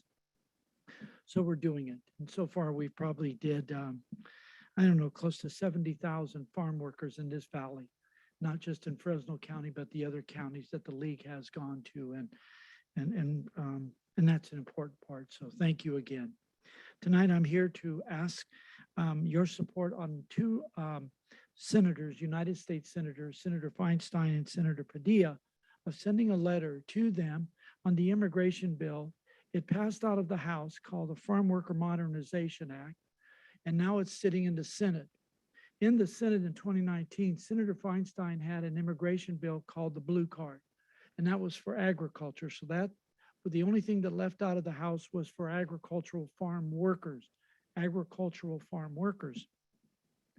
And in that bill that's over in the Senate, there is some parts that did not complete the definition of agriculture. And that part in that was farm packing houses, farm processing, farm like cotton facilities. Those are agriculture under the 1989 law that President Reagan, 86 law that President Reagan thing, that included all agricultural operations. It's when it changes its identity, such as the tree fruit is picked, put into a box, now it goes to Del Monte to turn into ketchup or tomato paste or jam or whatever it is. That identity then is no longer agriculture. And what they left out on the House side was the packing houses that are in all of our rural communities. And as long as we've been doing immigration, at least our organization as well, and we've been trying to get an immigration bill done for agricultural workers over the past 30 years, and really became evident during the COVID virus. The farmers, average age 60 to 70 years old, and the workers were out there helping to produce food for the world in start of the February of 2020, and there was no vaccine, but the workers were out there with the farmers. The packing houses were there. And it's got to be to where we no longer separate families. For the House to not do that was an absolute mistake. And we have to include packing houses and processing in those facilities, because if not, you are going to separate farm worker families again. The father or the husband or the mom works in the field. The husband and wife may work in the plant. Now this one gets it, this one doesn't get it. And you say, well, they can petition. That ain't going to work. For 30 years, for a typical family to petition for a relative, a husband or a wife, is 10 years. They're going to get audited, ICE audits, and it's going to cause damage. And it just can't happen. And I know I want to be respectful of your time for me. So I was looking,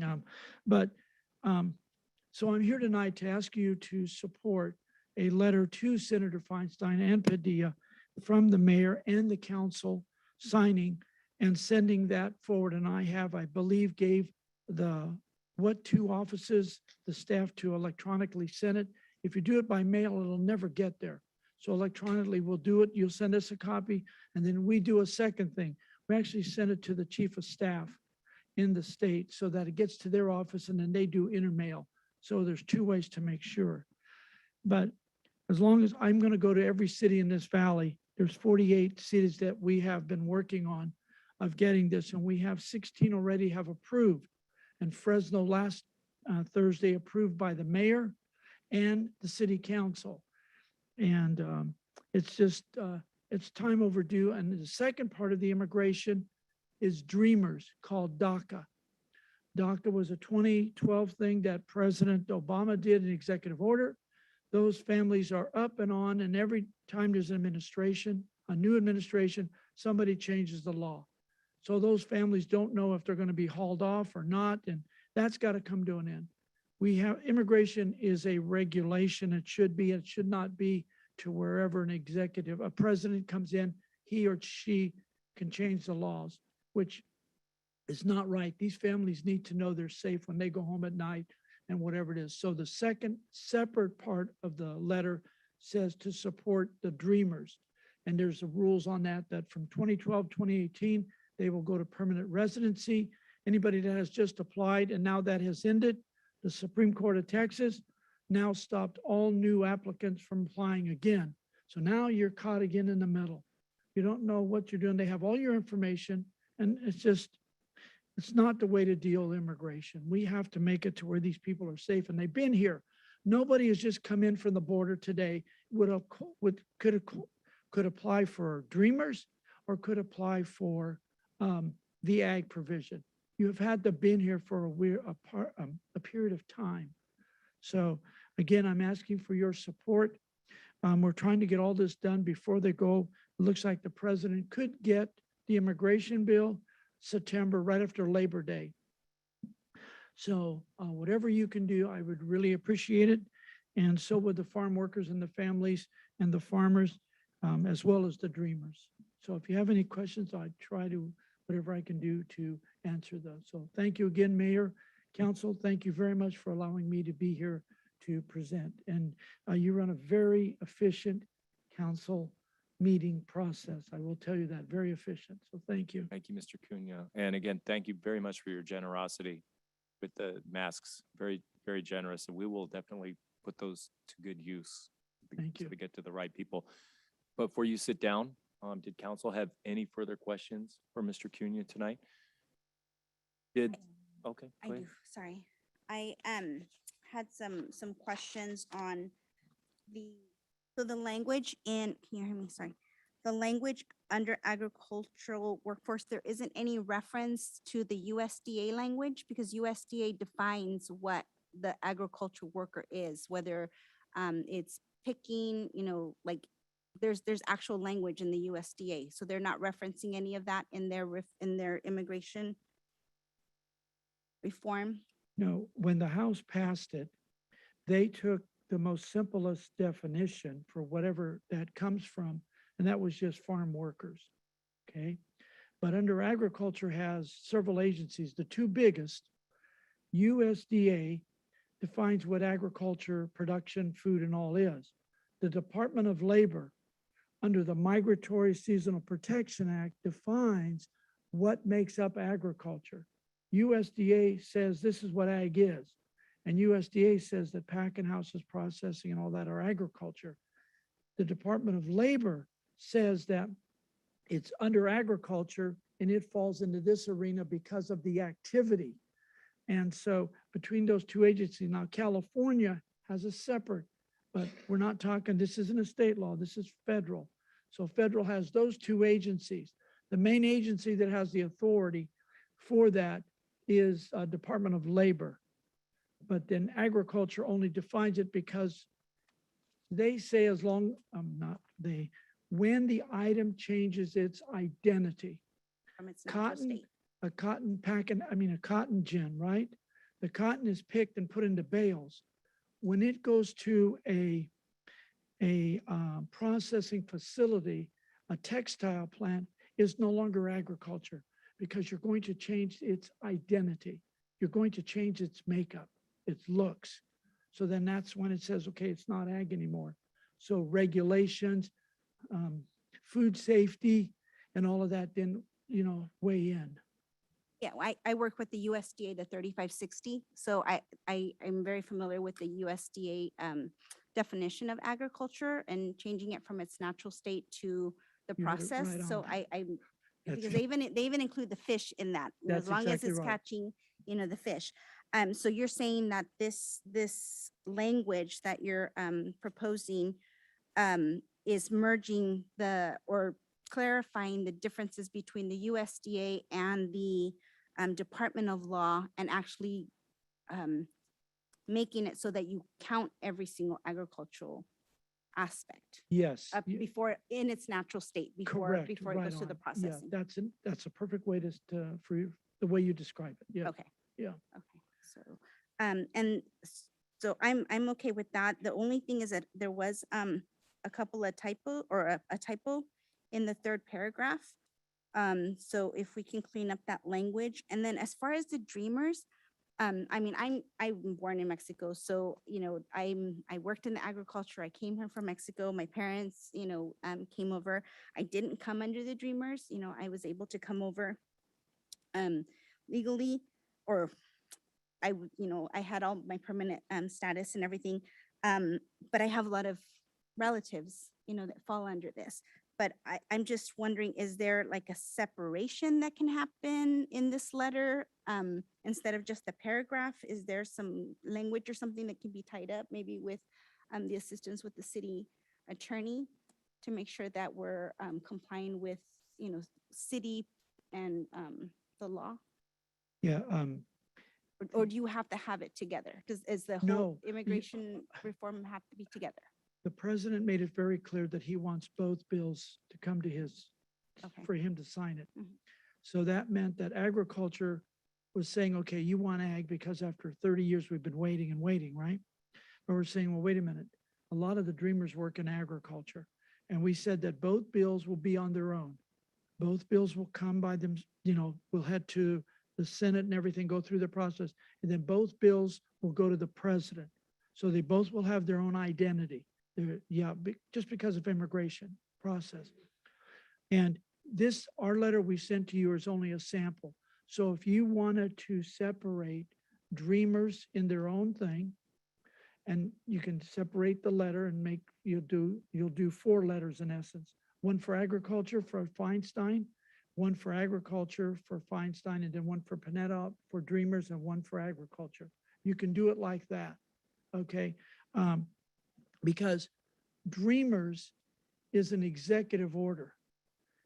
And that's why the Supreme Court of Texas shut it down, because they said it cannot be a regulation because it isn't. Congress never approved it. So all of these people, all of them, the 900,000 from June, and now that every 2 years they're on or every year, if they don't approve it, all of those people are illegal. And the sad part is the government's got all their addresses. They've got everything for them. And that's wrong. And that's wrong because the Congress should have taken care of dreamers way before all of this, because you gave in them a hope. And just because of the federal law that says it's not a regulation, then you have to dismiss it.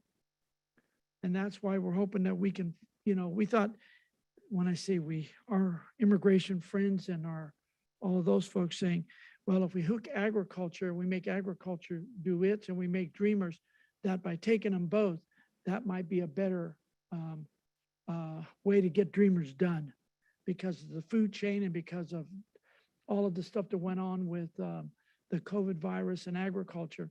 So now they're figuring, but to tell everybody here, in the audience even, there's some people that don't want any immigration until the border is totally secured. And I understand that.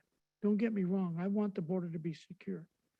But these people can no longer be put on at night going home to not knowing if your husband hasn't been hauled off, or if the wife has been hauled off because of Homeland Security has gone to their home and has arrested them.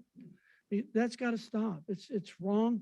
I've done ICE audits that I've been involved with, and it is the most, it's very painful to when you try to figure and tell somebody you can't haul their mother off in a bus. She's going to go to Bakersfield. Then you try to figure that out. And it's just been a disaster.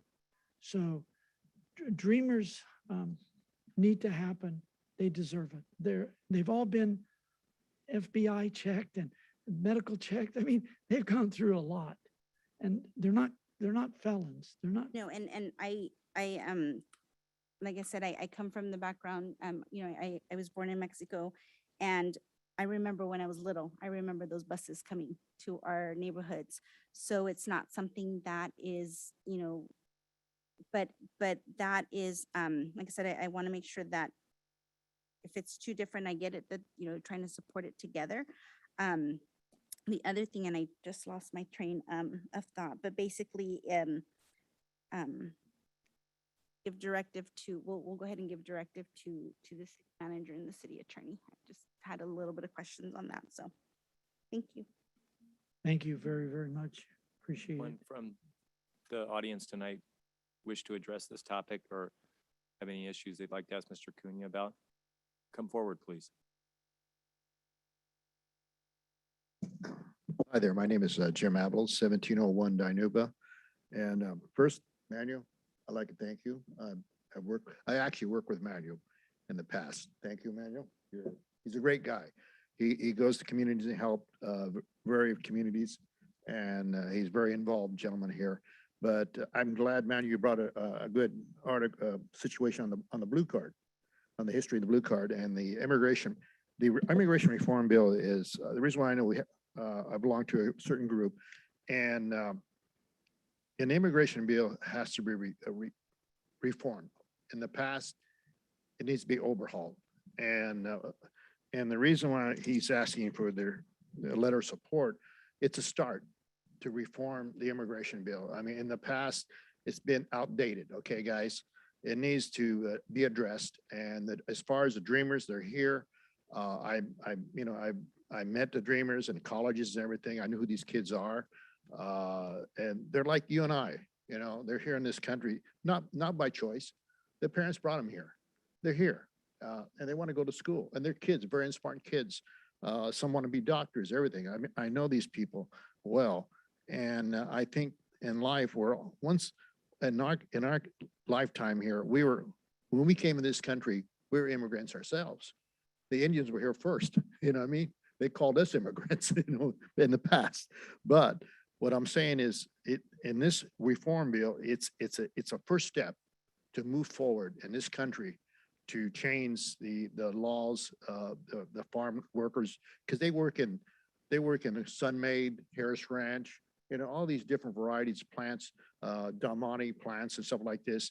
They're immigration workers. They're immigrants. They are working in our communities and they're putting food on the table. People they're working in construction. They're, people in construction, they are there. It needs to be addressed as far as this, bring it together. Like Manuel says, we gotta form a plan to bring it together. And that's what the plan is for, to bring it together as one. That from the farm, agriculture area, from the RDA area, to bring it together as one, to identify these people, who they are, and to move this country forward. And it's a first step, guys. We're not saying we're going to open the gates of the border. They're going to come in. They're going to do it the right way. This is the first step, the immigration bill, guys. This is a first step in this country.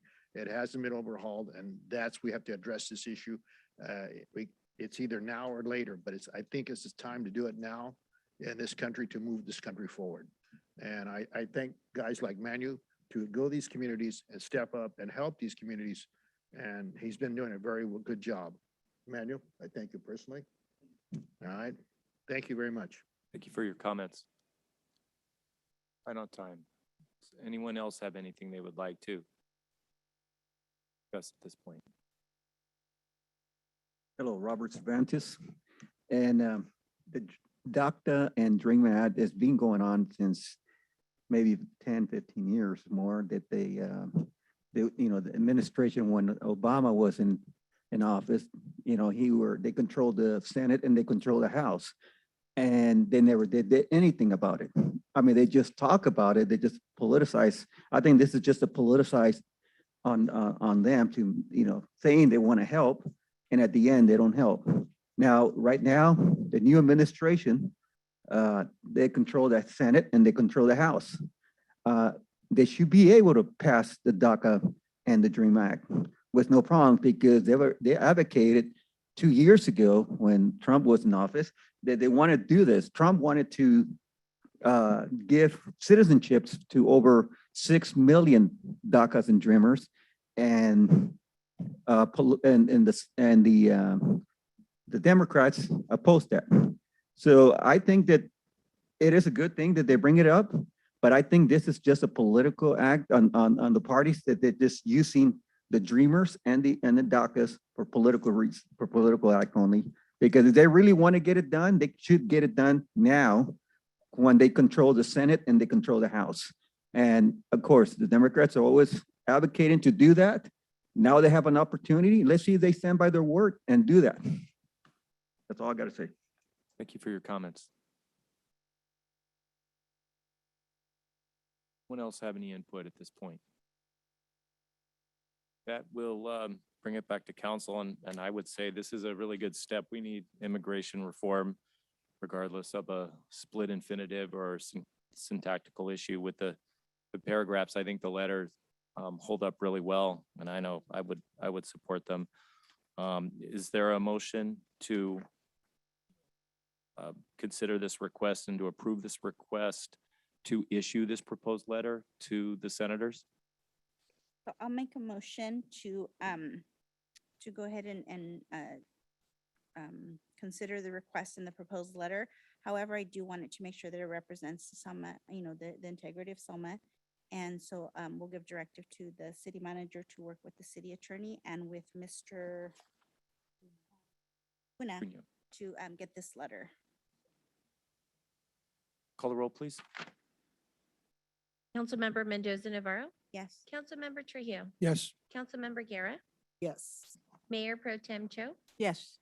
Mayor Robertson. Yes, so we'll see copies of the final letter before it gets sent out. All the council members. Okay, thank you.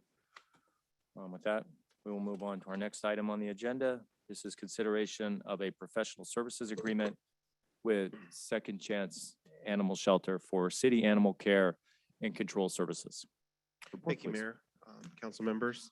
So the item before you is a professional service agreement with Second Chance Animal Shelter for animal care services and control. This consists with the ACO, which is the Animal Control Officer. They do services and such as if you have a call out for service as a loose dog or a loose animal, they're able to maintain that. They're also taking care of cats as well. They also have a reimbursement program that we reimburse them for spay and neuter. So they're kind of assessing animal control as a whole by addressing the population as well. The change for this contract year, the scope of work has stayed consistent with what the prior years were. We did make they have made the request for 3% increase in the cost factor. For one time, it's not continuous multiple years. This is a 2-year agreement. What we did was we scheduled it in the essence at the same time because the property that is located for the services is actually owned by Cal Water, which the city has that lease agreement intact. So the term of that is coinciding with the term of this agreement as well. Right now, we'll bring up Alex with the Second Chance Animal Control Shelter. He's going to give a little bit of statistics on how the shelter is performing and also show a quick video. We're also going to bring up Rebecca Hernandez, shelter manager. And I just want to make just a brief statement before it. Saturday, Second Chance Animal Shelter Board meeting, I resigned from my post as a board member and a secretary treasurer. I just don't want to make the shelter a target because of its association with me. It's also time to pass the shelter on to the next generation of leaders in our community. Rebecca Hernandez is our current lead animal control officer and shelter manager. Taking my place on the board as secretary treasurer is Alex Colores. He started working at the shelter in 2015 as a volunteer.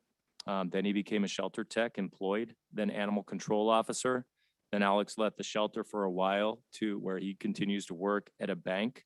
And now he's back as a board member. So we have a group of 3 very experienced managers and board members who can take the shelter to the next level. They are ready. It has been one of the high points of my life to be one of the founding members of the shelter and to help so many struggling and voiceless animals. And I'm thrilled to pass the baton on to the next generation and looking forward to hearing your report tonight. Welcome.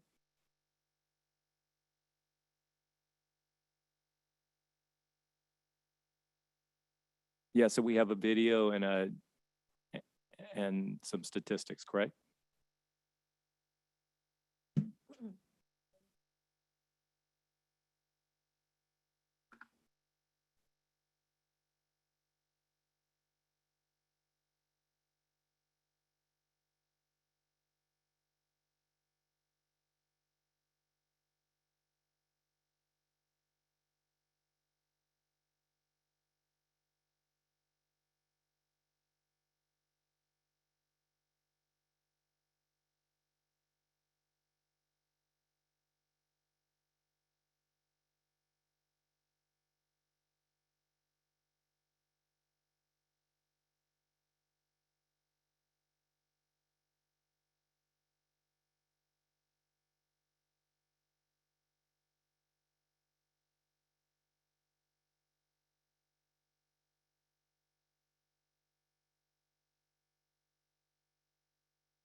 Now, do we have some statistics?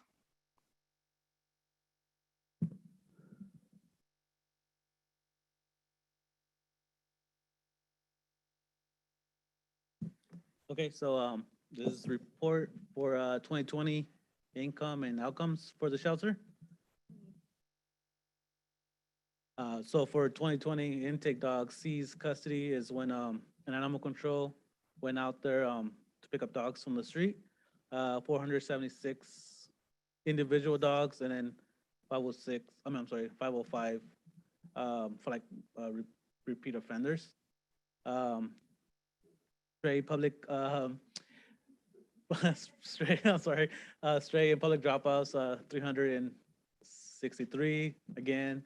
It goes up to 366, so again for repeat offenders. In total count, we got 871 dogs of 2020. For 2020 outcome, we had 163 adoptions, 3 that died at the shelter, 14 youth. We had 143 returned to owners, strays that got reclaimed by their owners. 356 rescued dogs that went to a no-kill or a bigger shelter, and then 1 wildlife release. I believe it was like a bird. So the youth and dead. So in 2021, the only had to euthanize 14 dogs, 4 for medical issues. Either they were hit by car, or they had like a really like life-threatening some situations. Only 10 of them were for behavior for aggressive dogs, and those count with bite quarantines.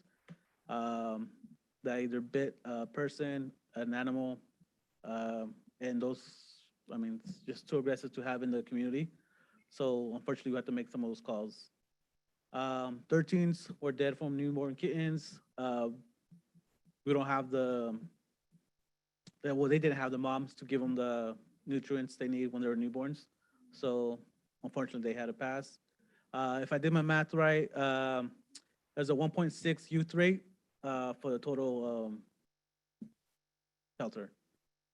And want to point that out there that to be a no-kill shelter, you have to be 3% or lower. So we're doing really, really good on getting the dogs out of life. Then this is a little difference from 2018 report when we came in here last time, 2019. Little difference on the adoptions. As you guys could tell, went up pretty large amount of numbers. As you guys can see, 2018, we only had 34 adoptions. 2020, we had 163 adoptions. Return to owner, 185. This year was a little bit less, 143. Rescue was 481. Rescue for this year, 356. Youth, that's a big, how you pronounce it? Big, big positive. It will be 65 youth, and this year we only had 14. And then for the diet is 24, and this year was 13. So just want to show you the difference, how we're coming along, getting more rescues, more people coming in to adopt dogs. And we actually have some people coming from pretty far away. The manager could kind of tell you about where they come from. Yeah, so I kind of want to review our presentation. So starting from the beginning, yes, we are a no-kill shelter and also a nonprofit, meaning that we are a 501c3 that is tax exempt.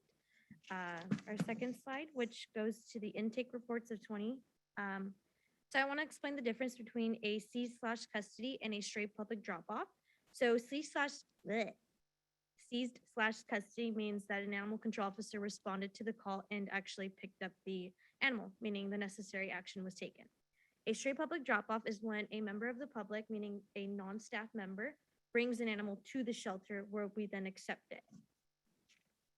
So I just want to let everybody know that that is an option, that people are allowed to bring in strays to our shelter that come from the city of Selma and also Kingsford. But our outcome report, so our adoptions, we have a lot of adoptions, 163.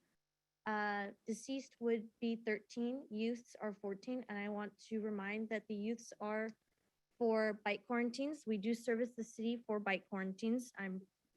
That means we work along with the police department, so not always the decisions of the euthanasias for bike quarantines are not the decisions of the shelter. It is to the police department, but it is statistics in our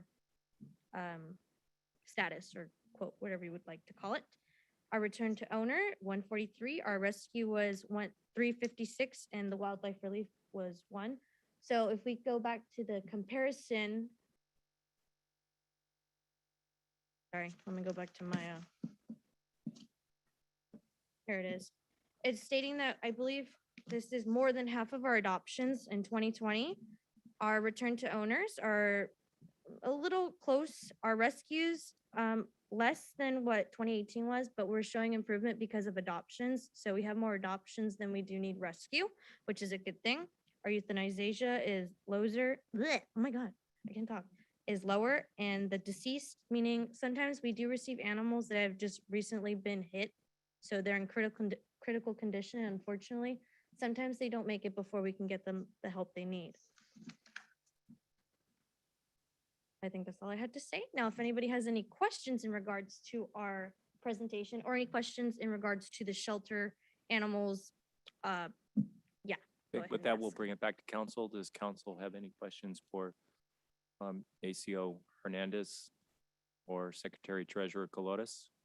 I don't have any questions, but I have some comments in regards to, is that open for us or is this to the public? Or Sure.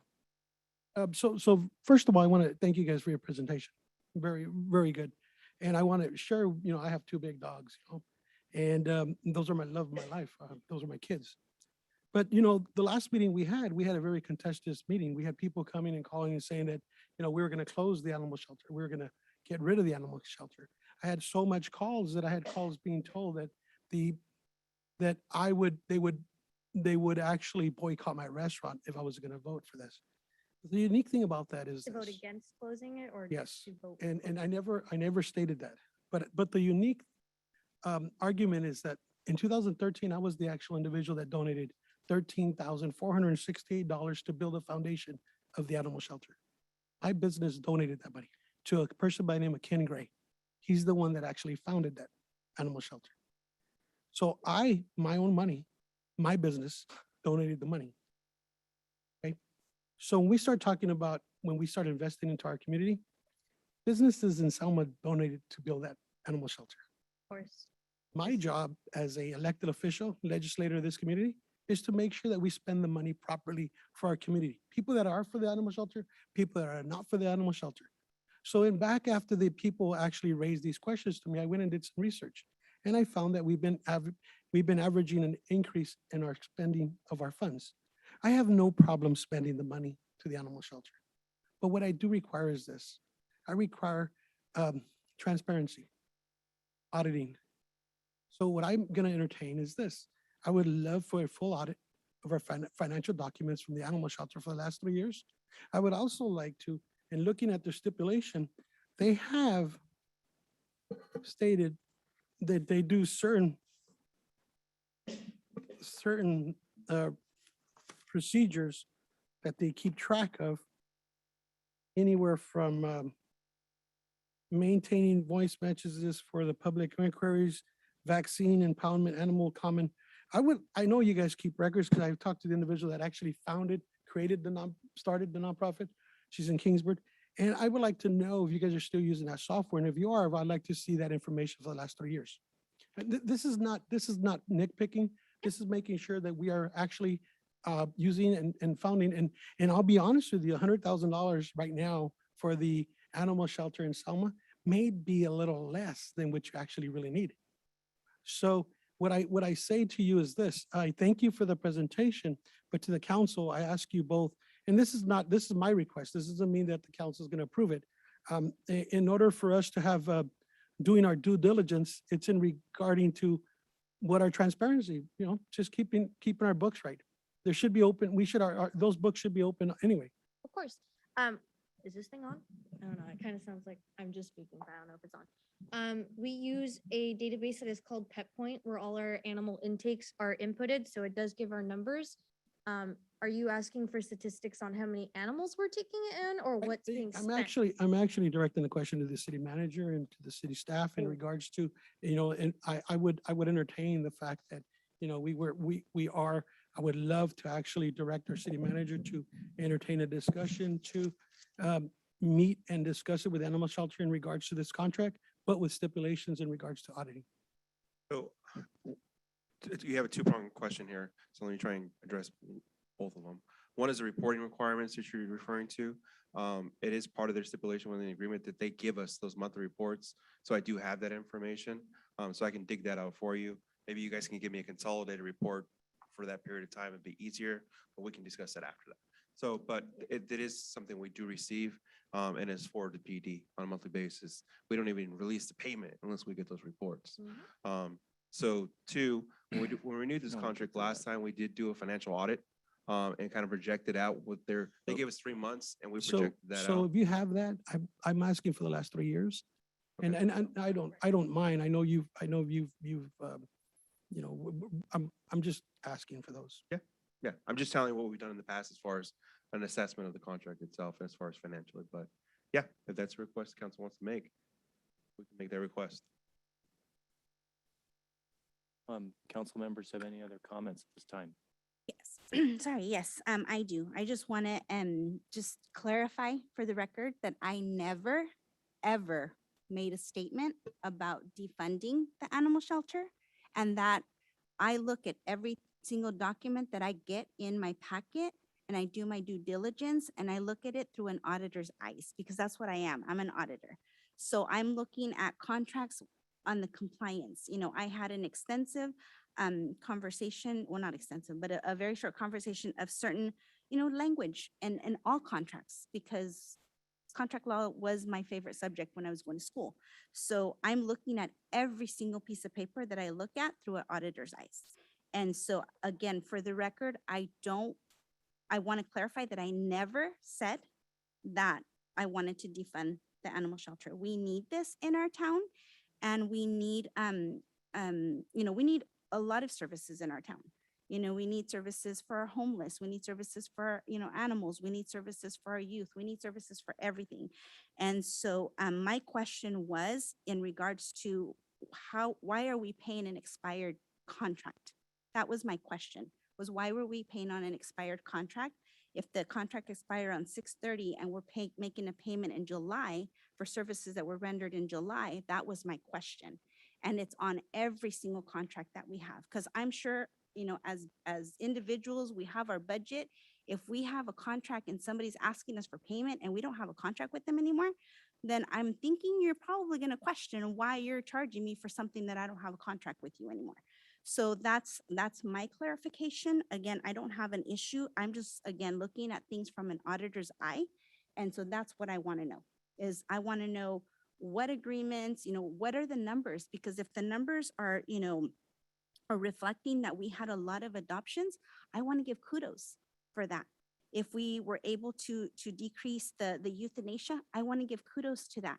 I want to know how many animals were adopted, because especially during COVID, a lot of people had, had the mental health was a little bit higher. It was on the increase. So if you were able to adopt an animal, then if you have that animal as a support animal, then that's helping you. So I want to know those numbers, and kudos to that. I'm not trying to ask for, because I'm targeting a specific person or specific, I'm asking that of everything, of every single contract that we're looking at, again, because I'm looking at it through an auditor's eyes. And in the long run, we are accountable. I've been in the public sector for 21 years. And so I know, that it's very important to be transparent. It's very important to make sure that we're holding, the people that we have contracts with accountable, and, meet the compliance. I'm a compliance person, so that's my job. And so that's, again, I just wanted to clarify that I never, out of my mouth, never did I say that. So I just wanted to give that to you, let you guys know. And thank you so much for that presentation. I unfortunately lost 3 dogs to, being attacked. So it's kind of I don't have any pets now because it just was hard for my kids, you know, when they saw that. So that's why I don't have any pets. Thank you. Mhm. And, anyone? I any would other like to council just members say have something. Say anything. I just want to thank you folks, especially Rebecca and you, Miss, I'm drawing a blank here, but I know Alex. you guys have been there from day one, and it is a challenge because I've been out there to help out when I can. And let me tell you, it is a lot of work, and I really appreciate you folks and the volunteers. And again, it's a resource for our high school kids that like to go there and do some community service. So it's a necessity in our community because it cleans up our city. I mean, we look at our city the way it looks, and we don't see all these animals everywhere, you know, and that's that holds volume for you folks that are helping us, you know, with everything. So that's just one great service that we do provide in the city of Selma. And there are surrounding cities that come and ask and want to model the city of Selma, how great this shelter is running. So thank you. Thank you for all your hard work and all the volunteers that are out there supporting it. You know, I really, really thank you all because it is hard work.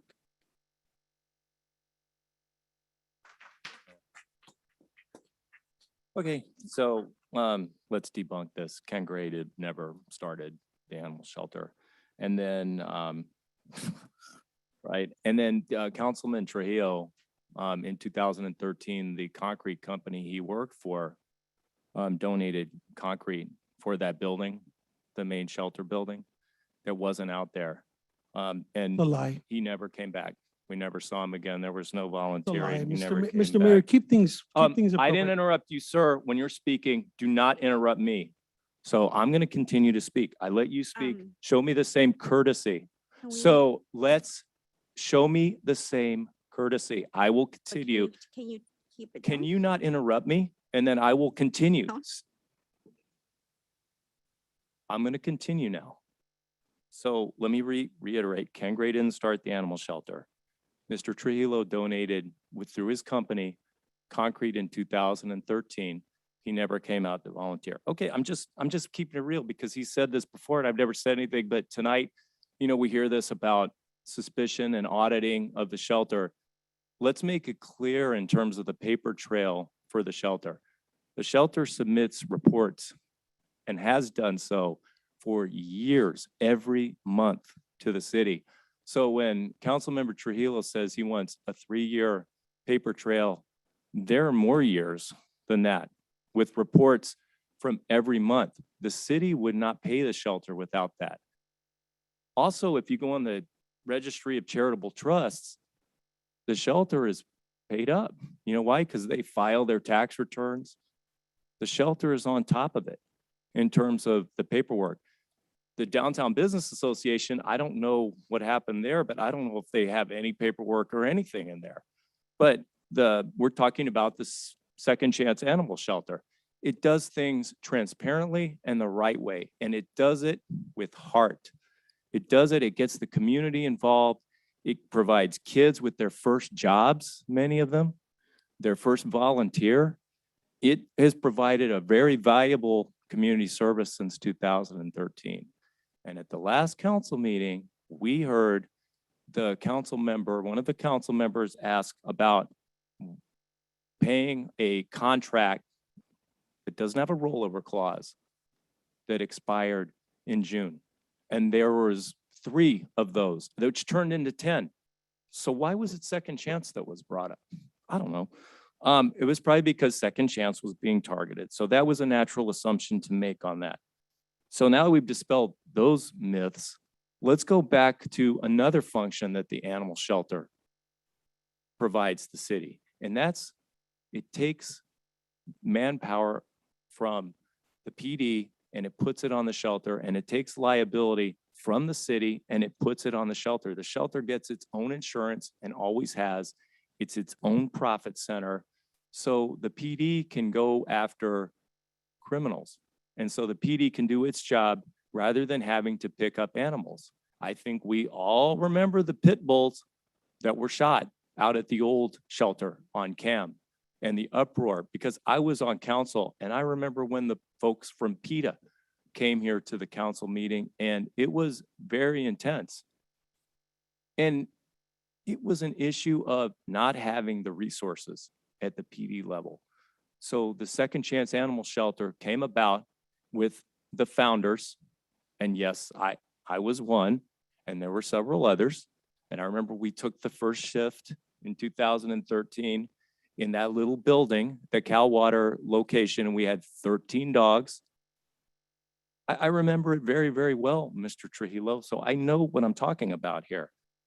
And we have had a lot of community people come out to the shelter since then, given a lot of people jobs. And what I'm most thrilled about tonight is that we see the next generation coming in our city, of our city leaders coming in to take over this. Don't let this discourage you. Just keep doing what you're doing. Stay on it. Stay on the record keeping, because that's so important. Keep filing your taxes. Keep paying your bills. Keep that shelter debt-free so you don't get into problems with your debts. But most of all, keep that heart for the animals. The community thanks you for that. And I think they deserve a round of applause. We're not missing a day during COVID either. And not making a lot of money. They certainly don't do it for the money. They do it for the love of animals. Okay, I'm done there. I make a motion to direct the city manager to go ahead and approve or review the account. We haven't heard any community input. I mean, that's fine, but my motion still stands. We can get a second and then go back. I'm seconding. Okay, with that, we have a first and a second. Do we have any community input on the animal shelter at this time? You guys can sit down.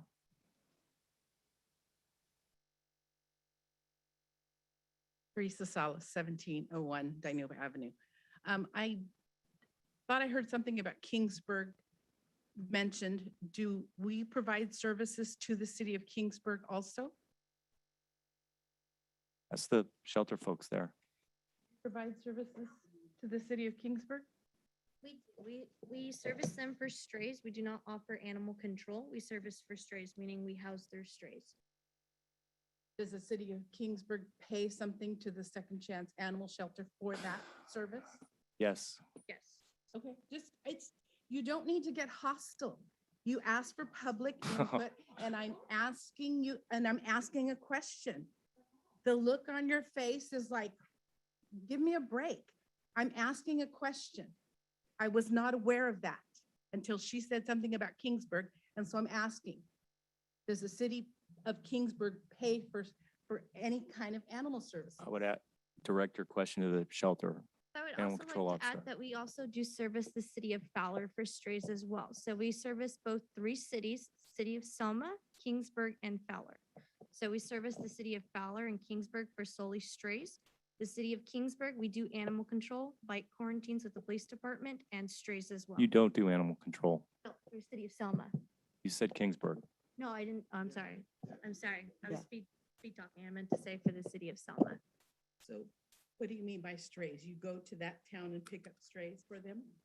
So for the city of Kingsburg, the Oh. public from the city of Kingsburg can drop off strays, and as the police department, the city of Fowler, we have the public works and police department drop off their strays. They bring it to Selma. Correct. We do not go to them. They come to us. Or Kingsburg. Right. Yeah, no, that's what I'm. And the shelter is reimbursed for that on a contractual basis with both cities. Is that correct? ACO Hernandez.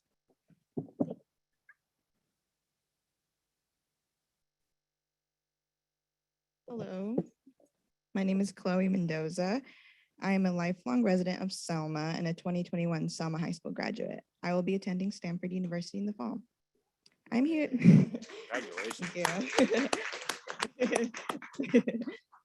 I'm here to just talk a little bit about my time as a second chance volunteer. About 5 years ago, I began volunteering at the animal shelter with my dad, as I was a bit too young to go by myself. I'd always loved animals and was looking for a fun way to spend my Saturday mornings. They were a little bit free. The animal shelter quickly became my second classroom, instilling in me many invaluable life lessons. While I initially became a volunteer to hang out with some cute dogs, I learned that, like most things in life, there is a lot of hard work that goes on beyond the scenes.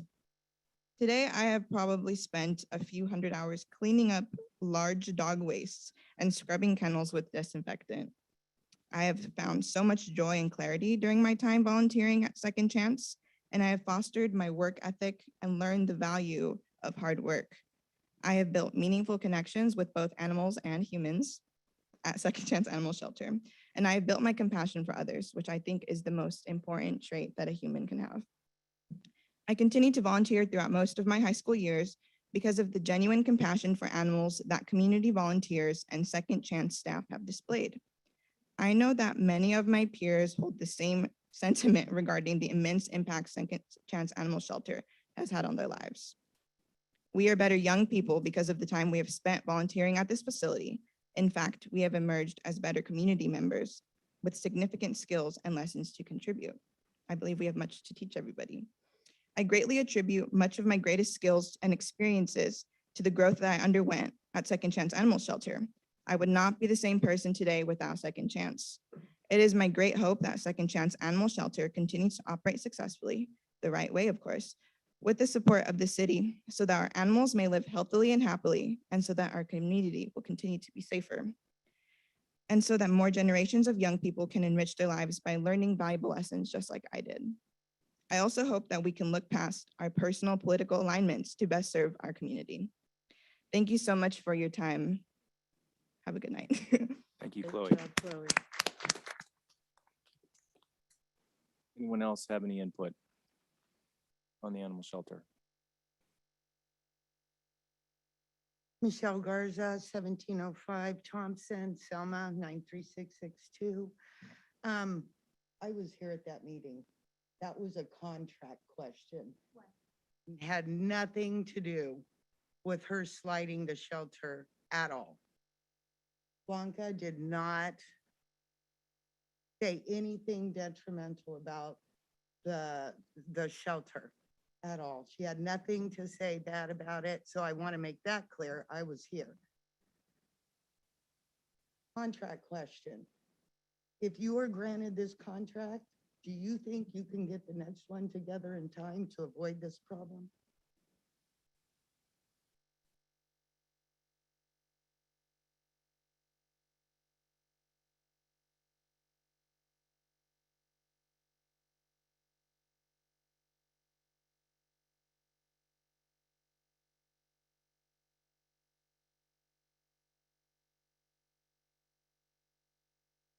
Let me just test this. 1, 2. Hey, good evening, council. My name's Victoria, 2029 Elton Street. Sunday evening, I was serving the homeless people at the Salazar Center, where I go every evening on Sundays to go serve the homeless people. And I usually get the job of cutting tomatoes or something very simple. But I was there and there was a pregnant little doggie, and we fed the doggie. It was in the kitchen, and this little doggie was about to give birth, and it made its way into the kitchen where we were cooking. It was very, very warm in the kitchen where I cook every Sunday night for all the homeless people. There were 184 homeless people that we were serving food to Sunday night. This pregnant little dog was hungry, and God bless us, we had sirloin hamburger patties.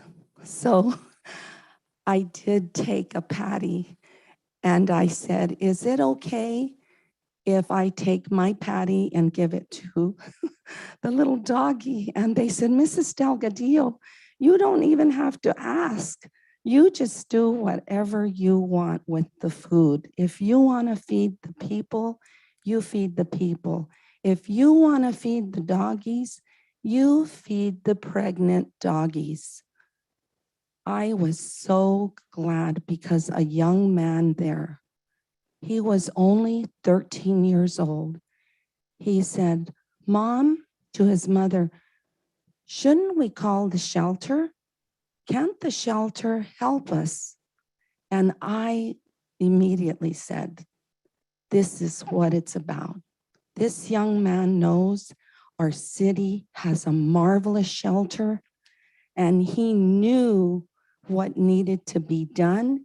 He took the initiative, just like Miss Mendoza did. And I am just very happy that he called the shelter. And this beautiful little stray doggy, I'm sure had its babies. And this is why we need this shelter. These are God's creatures. It's our responsibility to take care of them, just like it is the homeless people. Thank you kindly. Thank you for your comments.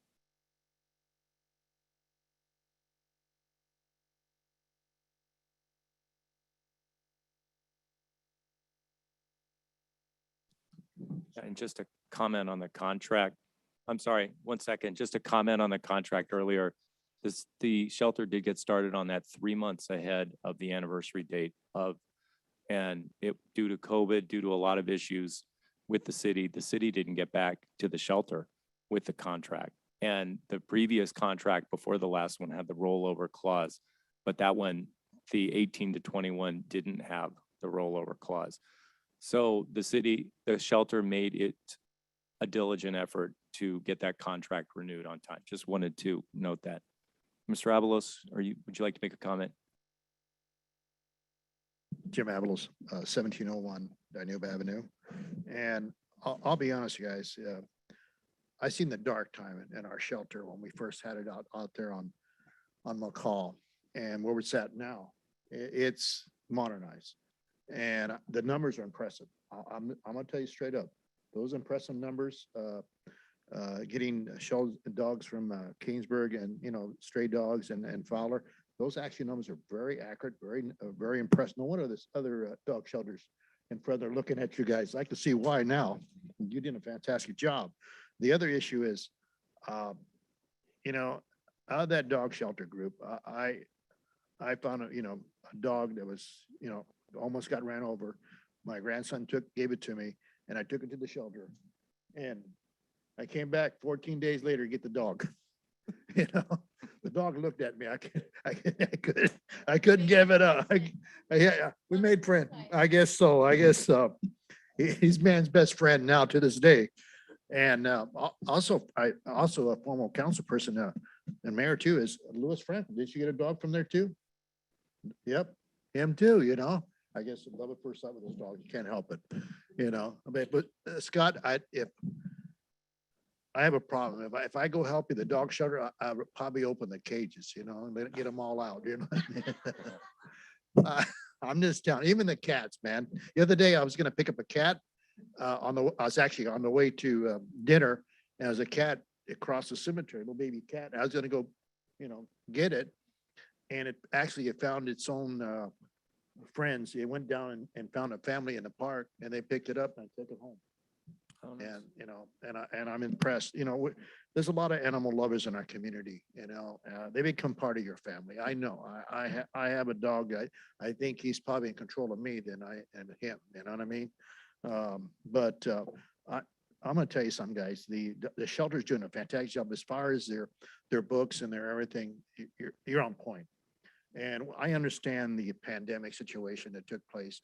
It was an impact for all geographical areas that took place, and getting back, everything got shut down, from government all the way down. So it was, it's one of those things that happens, and we're back on track now. So I'm here to actually support this issue. You can't do a better job what you're doing now. Other cities are looking at it. I mean, Fresno SBA looking at you guys, how you're doing it, but that's all I got to say. Thank you.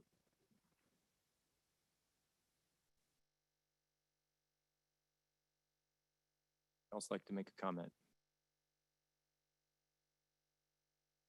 Bug Island 1315 Maple.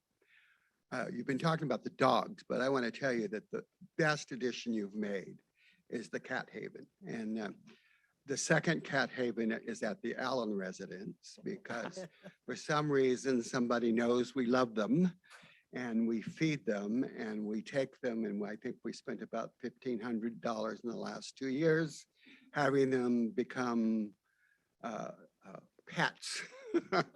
So we appreciate that section of the animal shelter, and we do have problems with stray cats, and if you want to see most of them, they are at our house, but we did make an arrangement and we appreciate that. We brought a mom who had a baby and we took it to the shelter and we paid to have them taken care of, spayed, neutered, spayed, which other one it is. And we were not able to leave them there because of they had a quarantine at that point, but we brought them back home. We still have the mother. We're like the rest of you. Once we see them and we pet them and we name them, it's difficult to get rid of them. But I appreciate adding that portion to the animal shelter because we have focused on dogs a long time, and that's important. But I think I just want to say thank you for adding that section to the animal shelter because it's helped those of us who like those sounds of purrs all the time.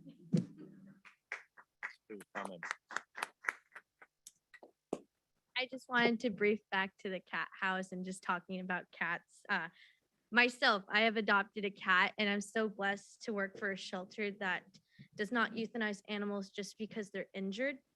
My first cat that I adopted, his name is Zorro, and he came to us as a kitten with an injured leg that fortunately we were able to save by amputating it. He is now a tripod, but that does not faze him. And we're so blessed that we have been able to add our cat house by Colleen, who in the video it mentioned she was a Selma resident and she did pass. She is deceased now, and she left us in her will, and she donated the funding to create our cat house where we now take in cats from Selma and we house them now and we do adopt. So if you visit our Instagram and our Facebook, you can see many adoptions that we do for the city of, well, not only for the city of Selma, but for that. So. Awesome. Does anyone else have any comments at this time? Do we have anyone on the line who would like to say anything? Oh, after Mr. Cervantes. Good evening, Robert Cervantes. I have a question on that contract is, and that's for the young people here, the millennials. Do they, the Fowler and Kingsport, are they in the contract to pay a percentage for you guys to go and do and pick up all that?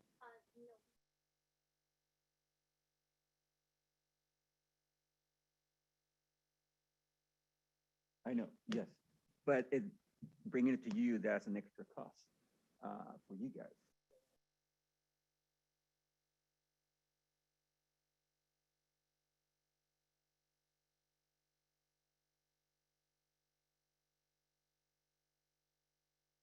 And that contract, how much money or percentage do you get from each entity from Fowler and Kingsford?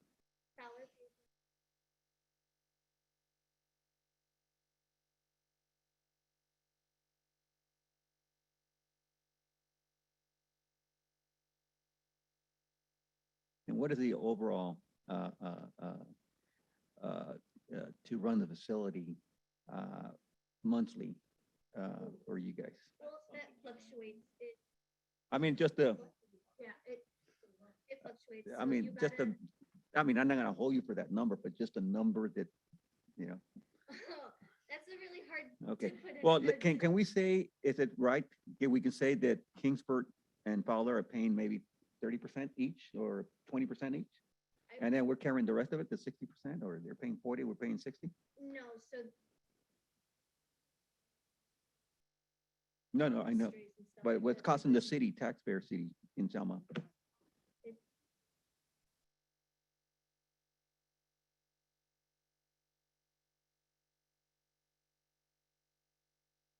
Okay. comes from Okay, the city. well, good enough. I know you guys don't have the numbers and it's Yeah, for that me was to pretty put you, tough. put you in the Can't spot, come up something with like a this. I number. just That's a wanted hard to, one. clear. On the other hand, as, it's kind of childish that we are, last month or 2 months ago, we were in this particular, doing this stuff right now, and we're doing it again. I think the air had been clear. There was a typo or miss wording about how they were, asking about, the bill and the balance of how much they owe. And I think, in my opinion, I think this is a good question. If, that people have the chance to ask and find out. It's not because they want to terminate the facility or anything.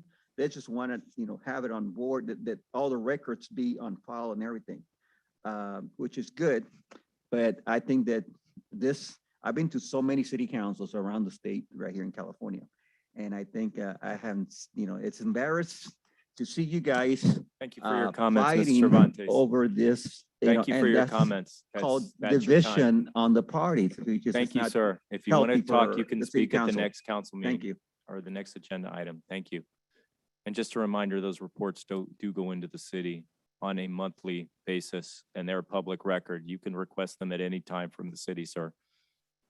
Did anyone else have any issues at this point? Okay. Hi, Anita Morales, 3624 Wright Street, and you are correct. Everybody should pay their taxes, as I work for the Department of Treasury for 37 years. I'm like Jim, I couldn't do what these people do. I'd let them all out. I'd take them home, but I have that problem. I already have 4 dogs. they do such phenomenal work. I remember the old place. I had to break out my dog twice. Yeah, it was deplorable. Deplorable. Also, there's a problem at McDonald's. Yes, we're working on that. Okay, the TNR, what is that? Yeah. So- Have a program to do that? Sorry, I keep forgetting. I must speak into the microphone. The city did give us a grant for 1,500, but as you know, vet clinics are not cheap. So that 1,500 went like that. But right now, the shelter is still offering a TNR service, but there is a $25 fee for any adult cats that are brought to us in a trap. So that does not even cover the full spay. So you're really getting a discounted price. So how do you help those that are there at So McDonald's? we do have traps at the shelter. We do require deposits so you don't run off with our trap because traps are expensive. Also, I go and ask for a trap. And Correct. You come go- to the office or give us a call and we'll have you come down. If we have traps available, we'll set something up to see how long it'll be. But we have had people bring kittens from the McDonald's. The Mhm. big problem is there's some people who are feeding them. So Mhm. they get comfortable. I can't lie. I fed them chicken nuggets myself. I felt bad for them. I was in the drive-thru and I saw them. I was like, I had to. But we're working on that. So once we get enough traps and stuff like that, and we have spoken to the lady there who's feeding them as well, that in order to trap the cats, they have to be hungry. So Yes, she needs yeah. to stop feeding them in order for us to trap them. That's true. But it takes 2 to tango. So in order to catch them, we have to have somebody stop feeding them for them to be hungry and go in the trap. That's hard. Yeah. That's hard. Yeah, it's very hard because they're very dedicated to feed them. She says she's been feeding them for a long time. But no, I commend what their work and what they do. And I would wish that it wouldn't be personal. It should be about the animals to help the voiceless, and because we're the voices, the animal lovers. Exactly. So that's all I have to say. Thank you. For your comments. Any other comments tonight? With that, we'll bring it back to council. There's a first and second on the floor. I did have just a clarifying comment for the assistant city manager on the contract. Amanda Guerra has an issue with waste management. From her name being on it, it's going to need to be Nydia Juarez. So when we make this motion or when we vote on this, the name of the signer for the shelter should be Nydia Juarez, and she is the vice president of the Second Chance Animal Shelter. Okay. And with that, I'll ask the city clerk to call the roll, please. We had a tie for second. I have both Councilmember Mendoza Navarro and Councilmember Guerra motion for a second.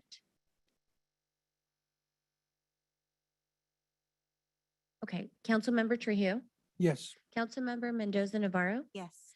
Councilmember Guerra, Yes. Mayor Pro Tem Cho, Yes. Mayor Robertson. Yes, with that, the contract passes. Thank you all for coming out. Thank you. And then with that, we'll move on to the eighth and final item on our agenda tonight. That's consideration of an agreement with Selma Unified School District to provide school resource officer services. Report, please.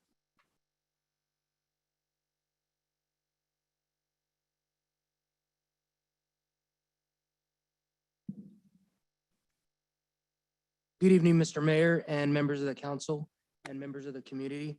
Before I get started on the staff report, I actually like to invite Dr. Martinez, who is the school principal for the high school. Up here with- They might have questions for you as well.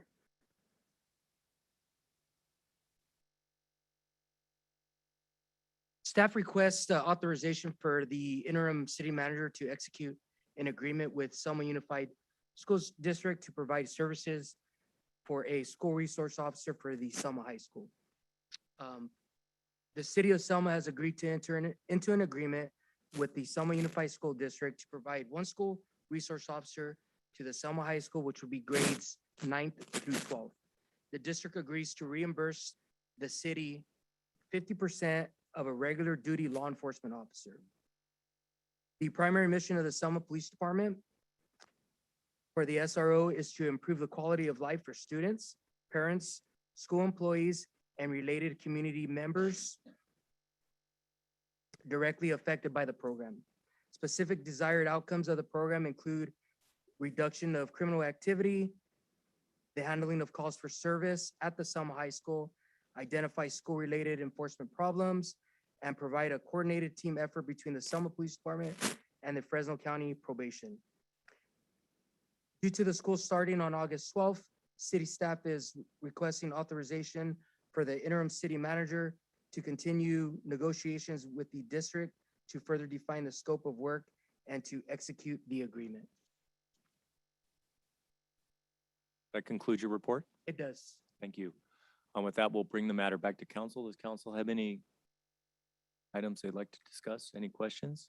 I have a question for you, Commander. I know over, I would say the last meeting, when we had Chief Gomez here, he had indicated or stated that he was going to be meeting with the new superintendent, Dr. Shepherd, and that they were going to discuss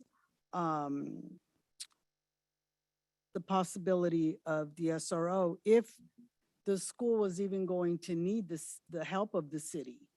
And I'm just wondering, that information was supposed to be brought back to council and we didn't receive anything. So was there a discussion between the chief of police and Dr. Shepherd? I would have to get back to you on that in regards to your question. I do know, I did meet with Dr. Martinez, Dr. Shepherd, and with Wayne Dixon during the talks for this agreement. So I would have to get back with you in regards to that, man. The In reason regards I'm to why- asking, I'm just bringing it up because they did mention, you know, the school district has an $83 million budget. The city of Selma, we have a $60 million budget. Some of these resources are probably covered. And that's why they talked about, it probably wouldn't have to come out of the city fund because it was something that at the beginning, it wasn't budgeted. So that's why I'm questioning, we didn't receive anything back. And if the school's going to be able to budget in their budget, why should the city have to pay for it? The way that the school district is funded, we can't justify paying for a full-time police officer out of the funds.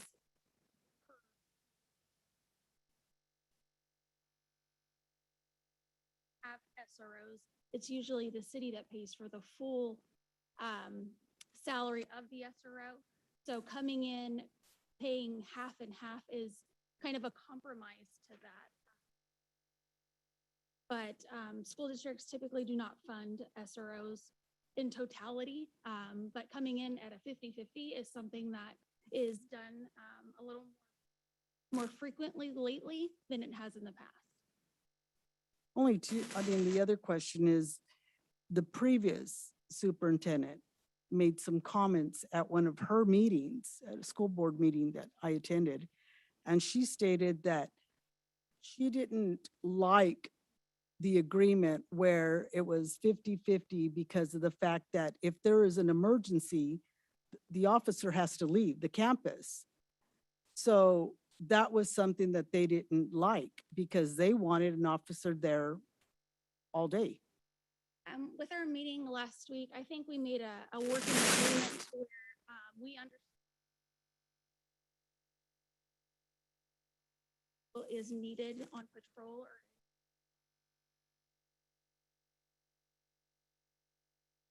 he's more than welcome to come and go. Okay. Okay, thank you. Council members have anything they would like to raise at this point? I just have a question, a couple things. One is, I know, and Isaac, you might refresh my memory, but we did pass this officer, correct, during our budget process? We did pass for an SRO in the budget? We did approve an SRO in the budget. Okay, yeah, that's what I remembered. And then just a question, and I'm glad that you guys are in communication with, because I'm big on partnerships, and so the more partnerships that we can create, the better. Because I think that we work better when we're all working towards the same goal. The other is, how is this going to work with the virtual classroom? Is that something that you guys are going to be discussing as well with the virtual classroom setting? Well, we are back in full person. Mhm. So we have our enrollments up this year. We're up about 68 students, a little over, I think we have about 1,864 students enrolled at Selma High School. We do not have a virtual environment per se. What we do have is the independent study program. Okay. So students who are not comfortable with coming back because of COVID-related, health-related issues, they will have come to school twice a week, just as a check-in procedure, because they will do their schooling online. If there's issues in the home, that's what you're alluding, and they need assistance from a school resource, we'll definitely be working with them just as if they were students on campus. So, Chief Gomez said during the budget process that he didn't have the officer to spare, that we were at 3.5, we were at the legal minimum for officers on patrol. Has that changed? And Selma has an officer to actually provide the school district? Yes, based on our staffing levels and looking at our staffing levels, we do have an officer that can accommodate the SRO. Now, if we get into a position, I mean, we can't predict what's going to happen within the next hour. Unfortunately, injuries do occur. We do have some officers that are injured, as you all are aware. That can happen, but we don't want to neglect the school. So we do have a backup to the backup. So, and we're ready to deploy officers as necessary. Oh, I get that. So what you're saying is, since our budget in July, actually June, when we had the budget talks, the police department staffing has increased to the level that it is safe to donate, as it were, an officer, 50% of an officer's time to the school district. That's what you're saying, correct? At this moment in time. I'm not sure what discussions you had with Chief Gomez in regards to that, but I will tell you, looking at our, what we call the shift matrix, we are at what we call a minimum staffing, what we're required to staff every shift, which is 3 officers and a sergeant. And there would be, I believe our night shift would staff 4 officers and a sergeant, and the day shift day shift would staff 3 officers and a sergeant, and then obviously the school would have 1. So we would have enough. Okay, and earlier I heard the virtual online academy. I thought they were providing classes for the high school too. Didn't somebody ask if they were applying? It's independent studies. So it's only independent studies for the high school? The same thing, and they're both online? Fine. Okay, and the person who gave us that awesome presentation tonight, or one of the people here, was the superintendent, the board president, Diane Jensen. She was in the audience tonight. And, you know, I had talked to her earlier because, you know, I've been trying to get a meeting together. This will come back on the agenda, a meeting together. And we're trying to have a meeting with the city council, the school board, the cemetery district, and the Selma Healthcare District. And this was one of the big topics that we needed to talk about, because in the past there was a problem that I didn't even see here, like it didn't exist anymore, and I don't know what happened, but there was an issue with the student resource officer, you know, leaving and not having continuity. So hopefully these issues, you know, will get ironed out in the future, because they're really important. We have an SRO, Holt, back there, who was a student resource officer for years and did a great job, and they loved him, but they move on. And that was one of the topics of the meeting. Well, the school board voted that down to meet with the city council 4-1. Ms. Jensen, President Jensen, was the lone vote to meet with the city council, but maybe that'll happen at a later date. So I think it's important to keep those avenues of communication open between the school board, between the district, and between the city management, and between the city council. And you mentioned, Principal Martinez, that usually it's a 50%. Selma hasn't done that. In the past, Selma, the officers that were provided at the high school and the ALMS were paid for by the people who use the services, or the district that used the services. So I don't know what changed. I haven't seen that since this started earlier, many years ago, when there was a gradual cost shifting. I think the commander remembers that. It started with a percentage split, and then it worked its way towards 100% paid for by the consumer of the service, which is the school district, where the city didn't have to fund half of an officer, which again, I don't understand. Are there plans to increase that percentage in terms of what the school is going to pay? I didn't see that in the contract either. Probably not. We're actually looking at a significant budget deficit in 22-23. So we have been cutting back on staffing. We have not hired, very minimal outside of the district. We've had to look at our platforms that we use for students. We've definitely just had to realign the budget cuts that are coming in. I just know the pool that the high school graciously, the school district graciously provides to the city for all the kids to be able to swim in. The city reimburses the school district for the use of those pool facilities, for the operations of the maintenance folks who keep the pool up, and the city reimburses the school district for that. But it's definitely much appreciated that the school provides their facilities during the summer for kids in the community who'd like to swim. Does anyone in the audience tonight, would anyone like to? Actually, can I make a Commander, comment? did you have a comment? Yes.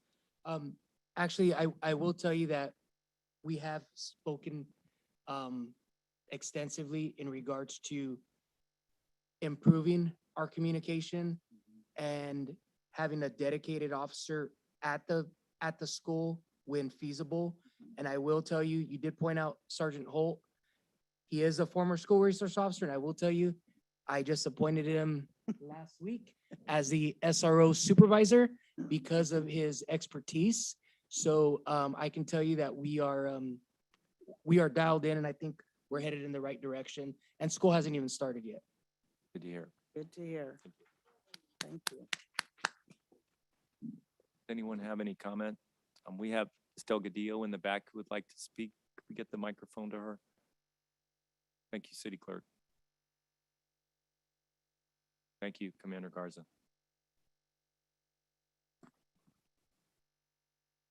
Good evening. Gadillo, 2029 Elton Street. I am much in support of an SRO, but not just one, like I have spoken to Dr. Shepherd about. We have met 3 times.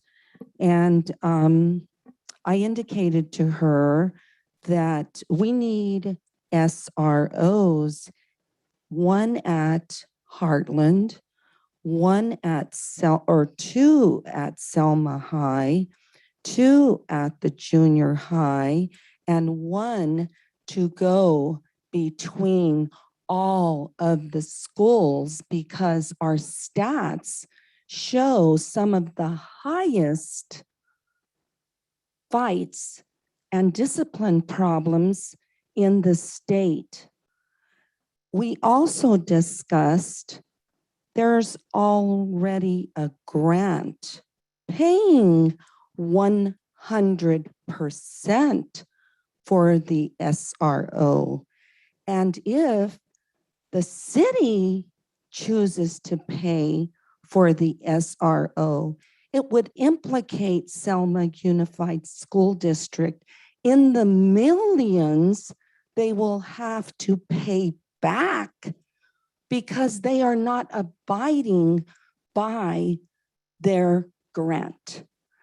Therefore, I really seriously believe that this partnership that Mr. Mayor Scott Robertson is indicating needs to really step it up and take place.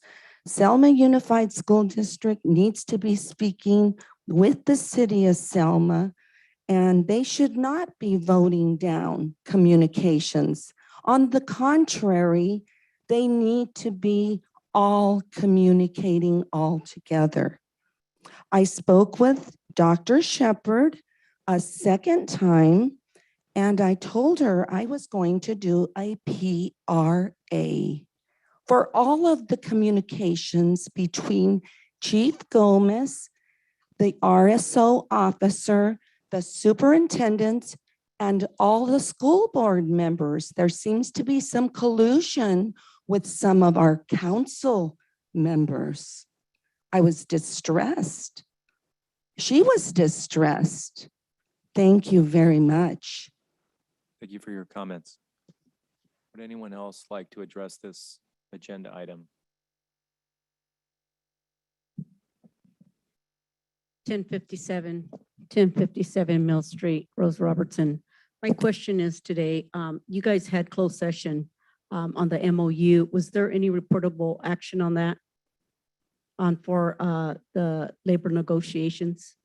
City Attorney? No, there was no reportable action on those negotiations. Right now, we are in negotiation with the MOU, the City of Selma, with our public safety.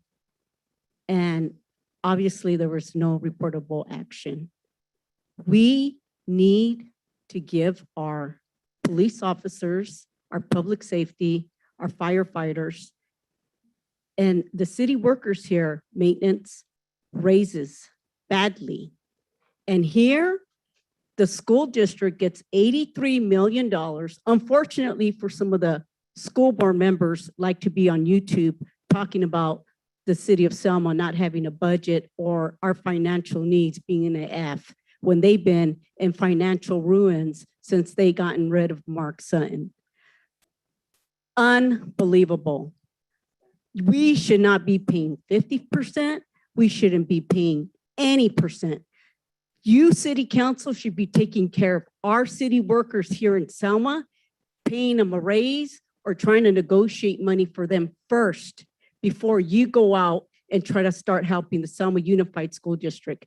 They have always come to the Selma City, the Selma Unified School, the Selma Healthcare District over and over and over again for funding. because they can't do it at the school district. But let me tell you, their administrations have an assistant administration. That administration has an assistant administration, and they get paid very good money. Maybe that's why they're in financial needs, because their school board members do not make the same good decisions. And it looks like you three are doing the same thing since you got on this council. Bad financial decisions. Thank you.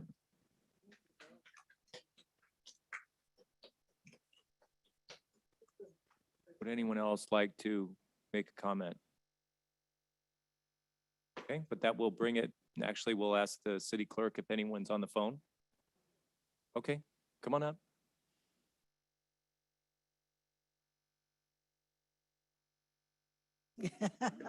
Run away there. God almighty. Jim Avalos, 1701 Dinuba. You know, that was a good comment. You know, right now we're negotiating with the fire police on the employees of the city of Selma. And I think we should prioritize our direction and taking care of our employees of the city, because they're the ones making the city look good and protecting our city and making our cities feel safe. And like Raina over there, she's double working herself over very hard. You know, and the city council, not to mention the city council, is also working very diligently trying to get the job done as well. And I think we got to sometimes prioritize our directions, but we need to prioritize first. And I think right now we should take care of our employees of the city before we can sit down and talk with the school district and see if we can assist them in any matter. Right now, the city district of Selma High School is, they got some big chunk of money from the state level, and they can hold off for a little while until we get our house situated here in the city of Selma. That's all I got to say. Thank you.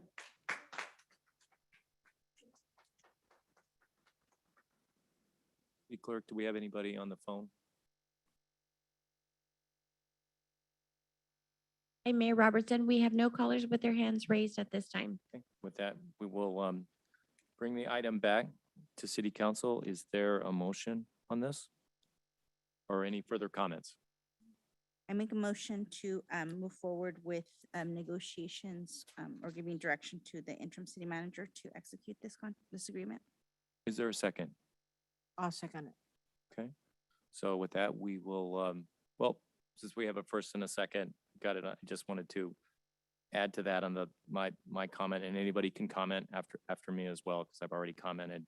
But I do think that the city needs to be reimbursed for this, and I think we need to be very careful with the staffing that we have in our Selma PD that we were told about before we go allocating officers to the school district.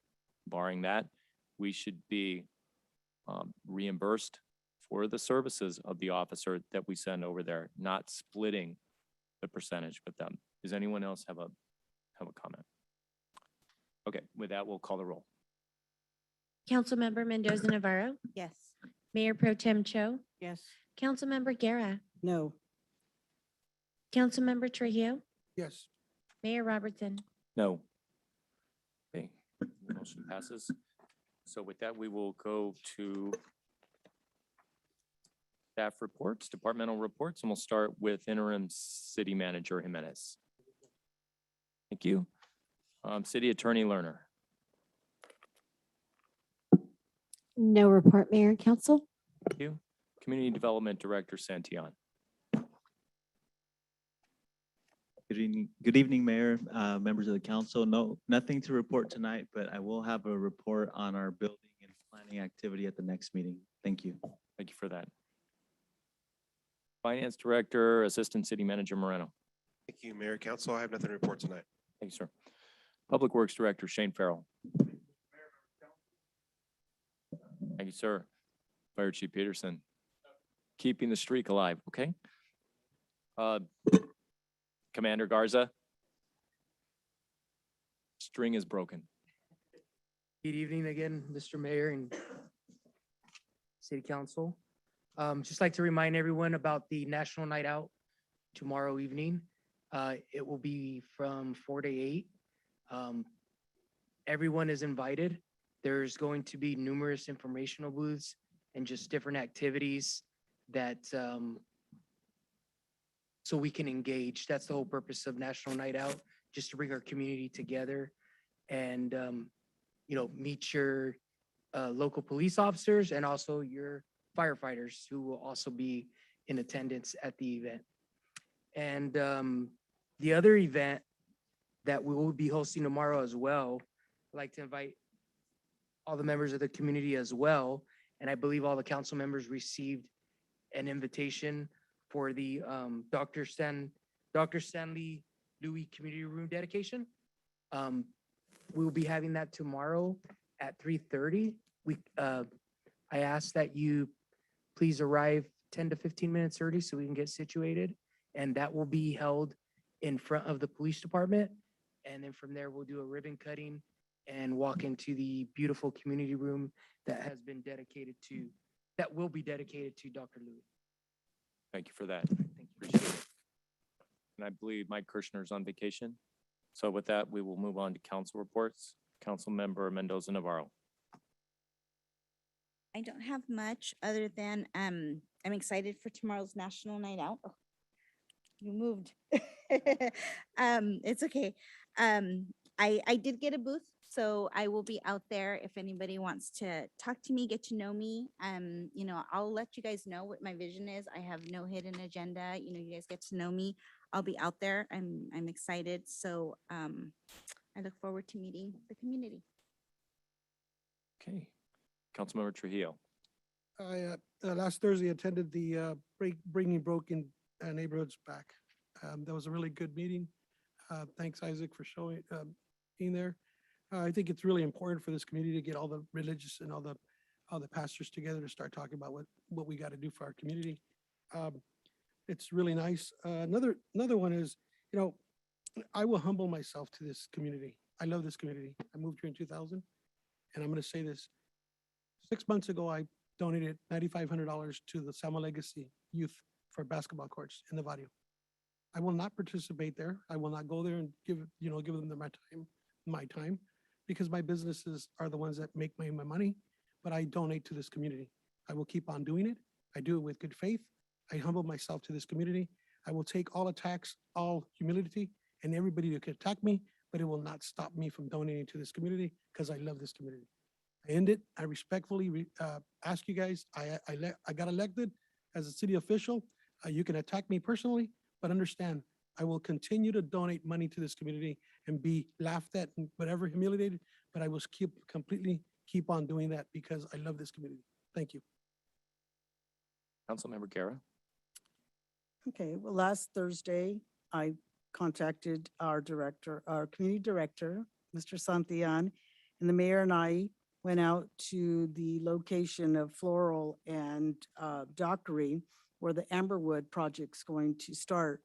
So because the maps weren't very clear, I mean, they were so small when we first received them, it was very hard to read. And I'm a more visual person, so I asked if he would take me out there because I wanted to see exactly where the project was going to start, and where the roads were going to go through, just so that way the citizens that were calling me in regards to their questions, I was very clear as to where these homes were going to start and the size of the homes, because those were some of the calls that I did receive in regards to the Amberwood project. So he took us out there, the mayor was there, and it was very, very informative. And I really appreciate that, Fernando, because it really gave me a very clear direction as to where these homes are going to be going in. Now I could go back to the citizen that informed me, that thought when I questioned you about those homes going up on Dockery, that isn't where it's going to start. So I really appreciate that. And I really thank you for that. The other thing, I did attend a Team Selma meeting, which we haven't had those for over, I would say, a year and a half. And that was very, very informative. Like I mentioned at the meeting, it was one of the best meetings I've attended for the past year. There's so much going on. There's businesses that really need employees to work for them. So this is an outreach program where we can contact these individuals to help people get placed in jobs. I mean, they're looking for people. So that's information that is going to go out, and they meet now every quarterly.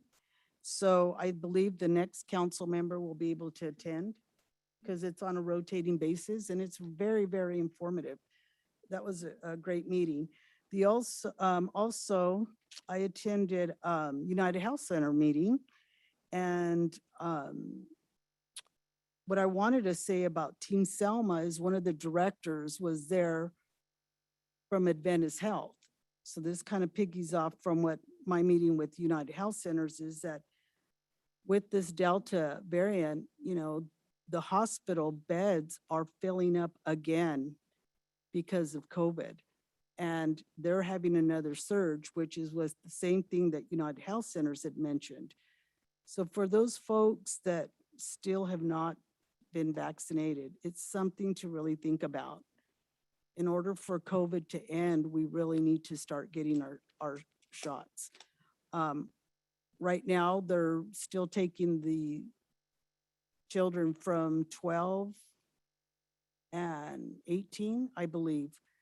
So that's where they're saying that there's a huge lack of participation. So hopefully for those folks that have children within that range, which I did, I just took Bella to have hers done on Monday because I really think it's very important. So, and then other than that, that's pretty much it for me. Thank you. Mayor Pro Tem Cho. Yes, hi. I'm gonna go ahead and thank all the staff for the city that you guys are doing a great job and hardworking for the city. Thank the animal shelter for their great job too, with all the volunteers and your people. I was out of town last week, so I didn't do too much. I went to see my son, my young son that I haven't seen for a year and a half. Said COVID, he never came home. So that was, and then my Lions Club, we're doing 168 backpacks this coming week. And we've done backpacks for every school in Selma already. So this round, what we're doing is we're going to go ahead and divvy it up to all the elementary school and put it in their office, that when the kids come in, the kids that come in don't have it, they will have a shot at it. And hopefully whatever we have left over, we'll give it to the virtual one also. So that's one thing our Lions Club always do every year. So, and that's about it for me. Thank you. Thank you. I want to say thank you to Code Enforcement Officer Javier Vidrio for following up on a property which has had multiple code violations for a couple of years, and the neighbor was very appreciative of the city getting on that. I want to say thank you to our Public Works Director, Shane Farrell, for a couple of just getting right on it. Couple of items, couple of shopping carts that were around the city, and just, making our city look like it doesn't need to look. And Public Works got out there, picked up the carts and took them away. And that shopping cart program that the council came up with a couple of years ago is definitely working. And that's important. Another citizen passed a job well done to Building Inspector Robert Egan, said that he did a really good job coming out there, went above and beyond, and was very courteous in doing it. I want to say thank you to Vicky Delgadillo for the donation of fresh vegetables to the Selma Senior Center and to the Boys and Girls Club of Selma. Very, very generous. Thank you to Community Development Director Santion for following up on a beautification maintenance issue on Rose Avenue. Thank you. I know that took some doing and getting back, and I'm really glad that the people who own the house did it. They did that work, so that was good, and thanks for sticking to that. I attended a Fresno COG meeting on Thursday. The biggest issue was a Fresno Madera Route 41 and Avenue 9 sustainable connection between the two. There was a lot of discussion about that because they were saying, why are you connecting Madera to Fresno when you should be connecting Sanger to Reedley to Selma to Kingsburg to Fountain? You should be focusing on our cities. And so it was a very good, robust discussion about, where COG needs to be planning and putting that transportation money. I attended a celebration of life for Billy Alps at the Selma Portuguese Hall. That was very good. And I'll quote the book of James to end this.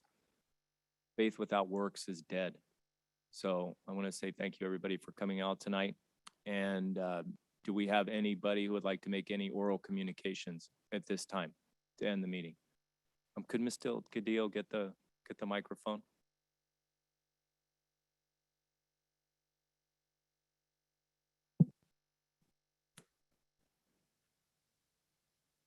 This Victoria Delgadillo, 2029 Elton Street. I had the pleasure of speaking to our fire chief many, many times during exercise at 5 o'clock in the morning over about 4 years that I participated in exercise with cross-cultural. They do a lot of movements and crawls and jumps and ropes and balls and lifting and hopping. And I mean, you get tired just talking about it. But I suggested that our heroes here in the city of Selma make a calendar. There are many other cities that make calendars. These calendars are monthly calendars which feature each officer. And the officer is featured in a beautiful picture. And then there are coupons, business coupons that go along with the calendar. When I was, my son was at St. Lascelles Catholic Church, we used these calendars. They made us close to $250,000 every single year in Reedley. And these calendars featured all of our Catholic children. My son's birthday was in July, for example, and we would feature that particular page on the calendar. And then we got sponsors who would say, well, we're going to give you $15 off on a purchase. We're going to give you so much off on a coupon. So this would be a way for us to raise the money that we need for our new fire station. So I was suggesting this to our chief. I have not spoken to Chief Gomez. By the way, where is Chief Gomez? Because I would like to speak to him. Is there an address where we can write to him? Because I would like to talk to him about this type of a calendar for his department also. And I have someone who will go ahead and take the pictures, put it together, publish it, and then we can sell this calendar throughout our country. We start here and then we go further. I would like for you to please consider something like this so that we can pay for all of the services. Thank you very for much, the Ms. station. Delgadillo, for your comments. Thank you. Anyone else have any oral communications? Yeah, my name is Michelle Garza, 1705 Thompson here in Selma. I started attending city council meeting a couple of years ago and to learn more about my community. The first 4 meetings I attended were the most embarrassing thing I've ever seen. I came back last time and I witnessed the same behaviors. I've obtained a copy of our city council's code of conduct, and I'm asking the city manager to review the Zoom meeting of last meeting to identify and correct any code of conduct issues that you saw on that tape. Our mission statement for the city of Selma says you're here to enhance the quality of life, encourage community pride, understand our social needs, and promote an economic well-being. Was anybody proud after the last meeting and Channel 26 News? I wasn't. My friend, Mayor of Chowchilla, called me and says, what's going on in your town? I watch you call each other names. I watch you slight each other. It's not appropriate. Next time, I will put it in writing and expect something to happen. People to be held accountable for their actions. We don't have a vision statement, so I'd like to propose an agenda item that each of you provide one paragraph of what your vision for your district and our city is and how you're going to get along to make it happen. Thank you. Anyone else have any oral communications at this time? City Clerk, do we have anybody on the phone?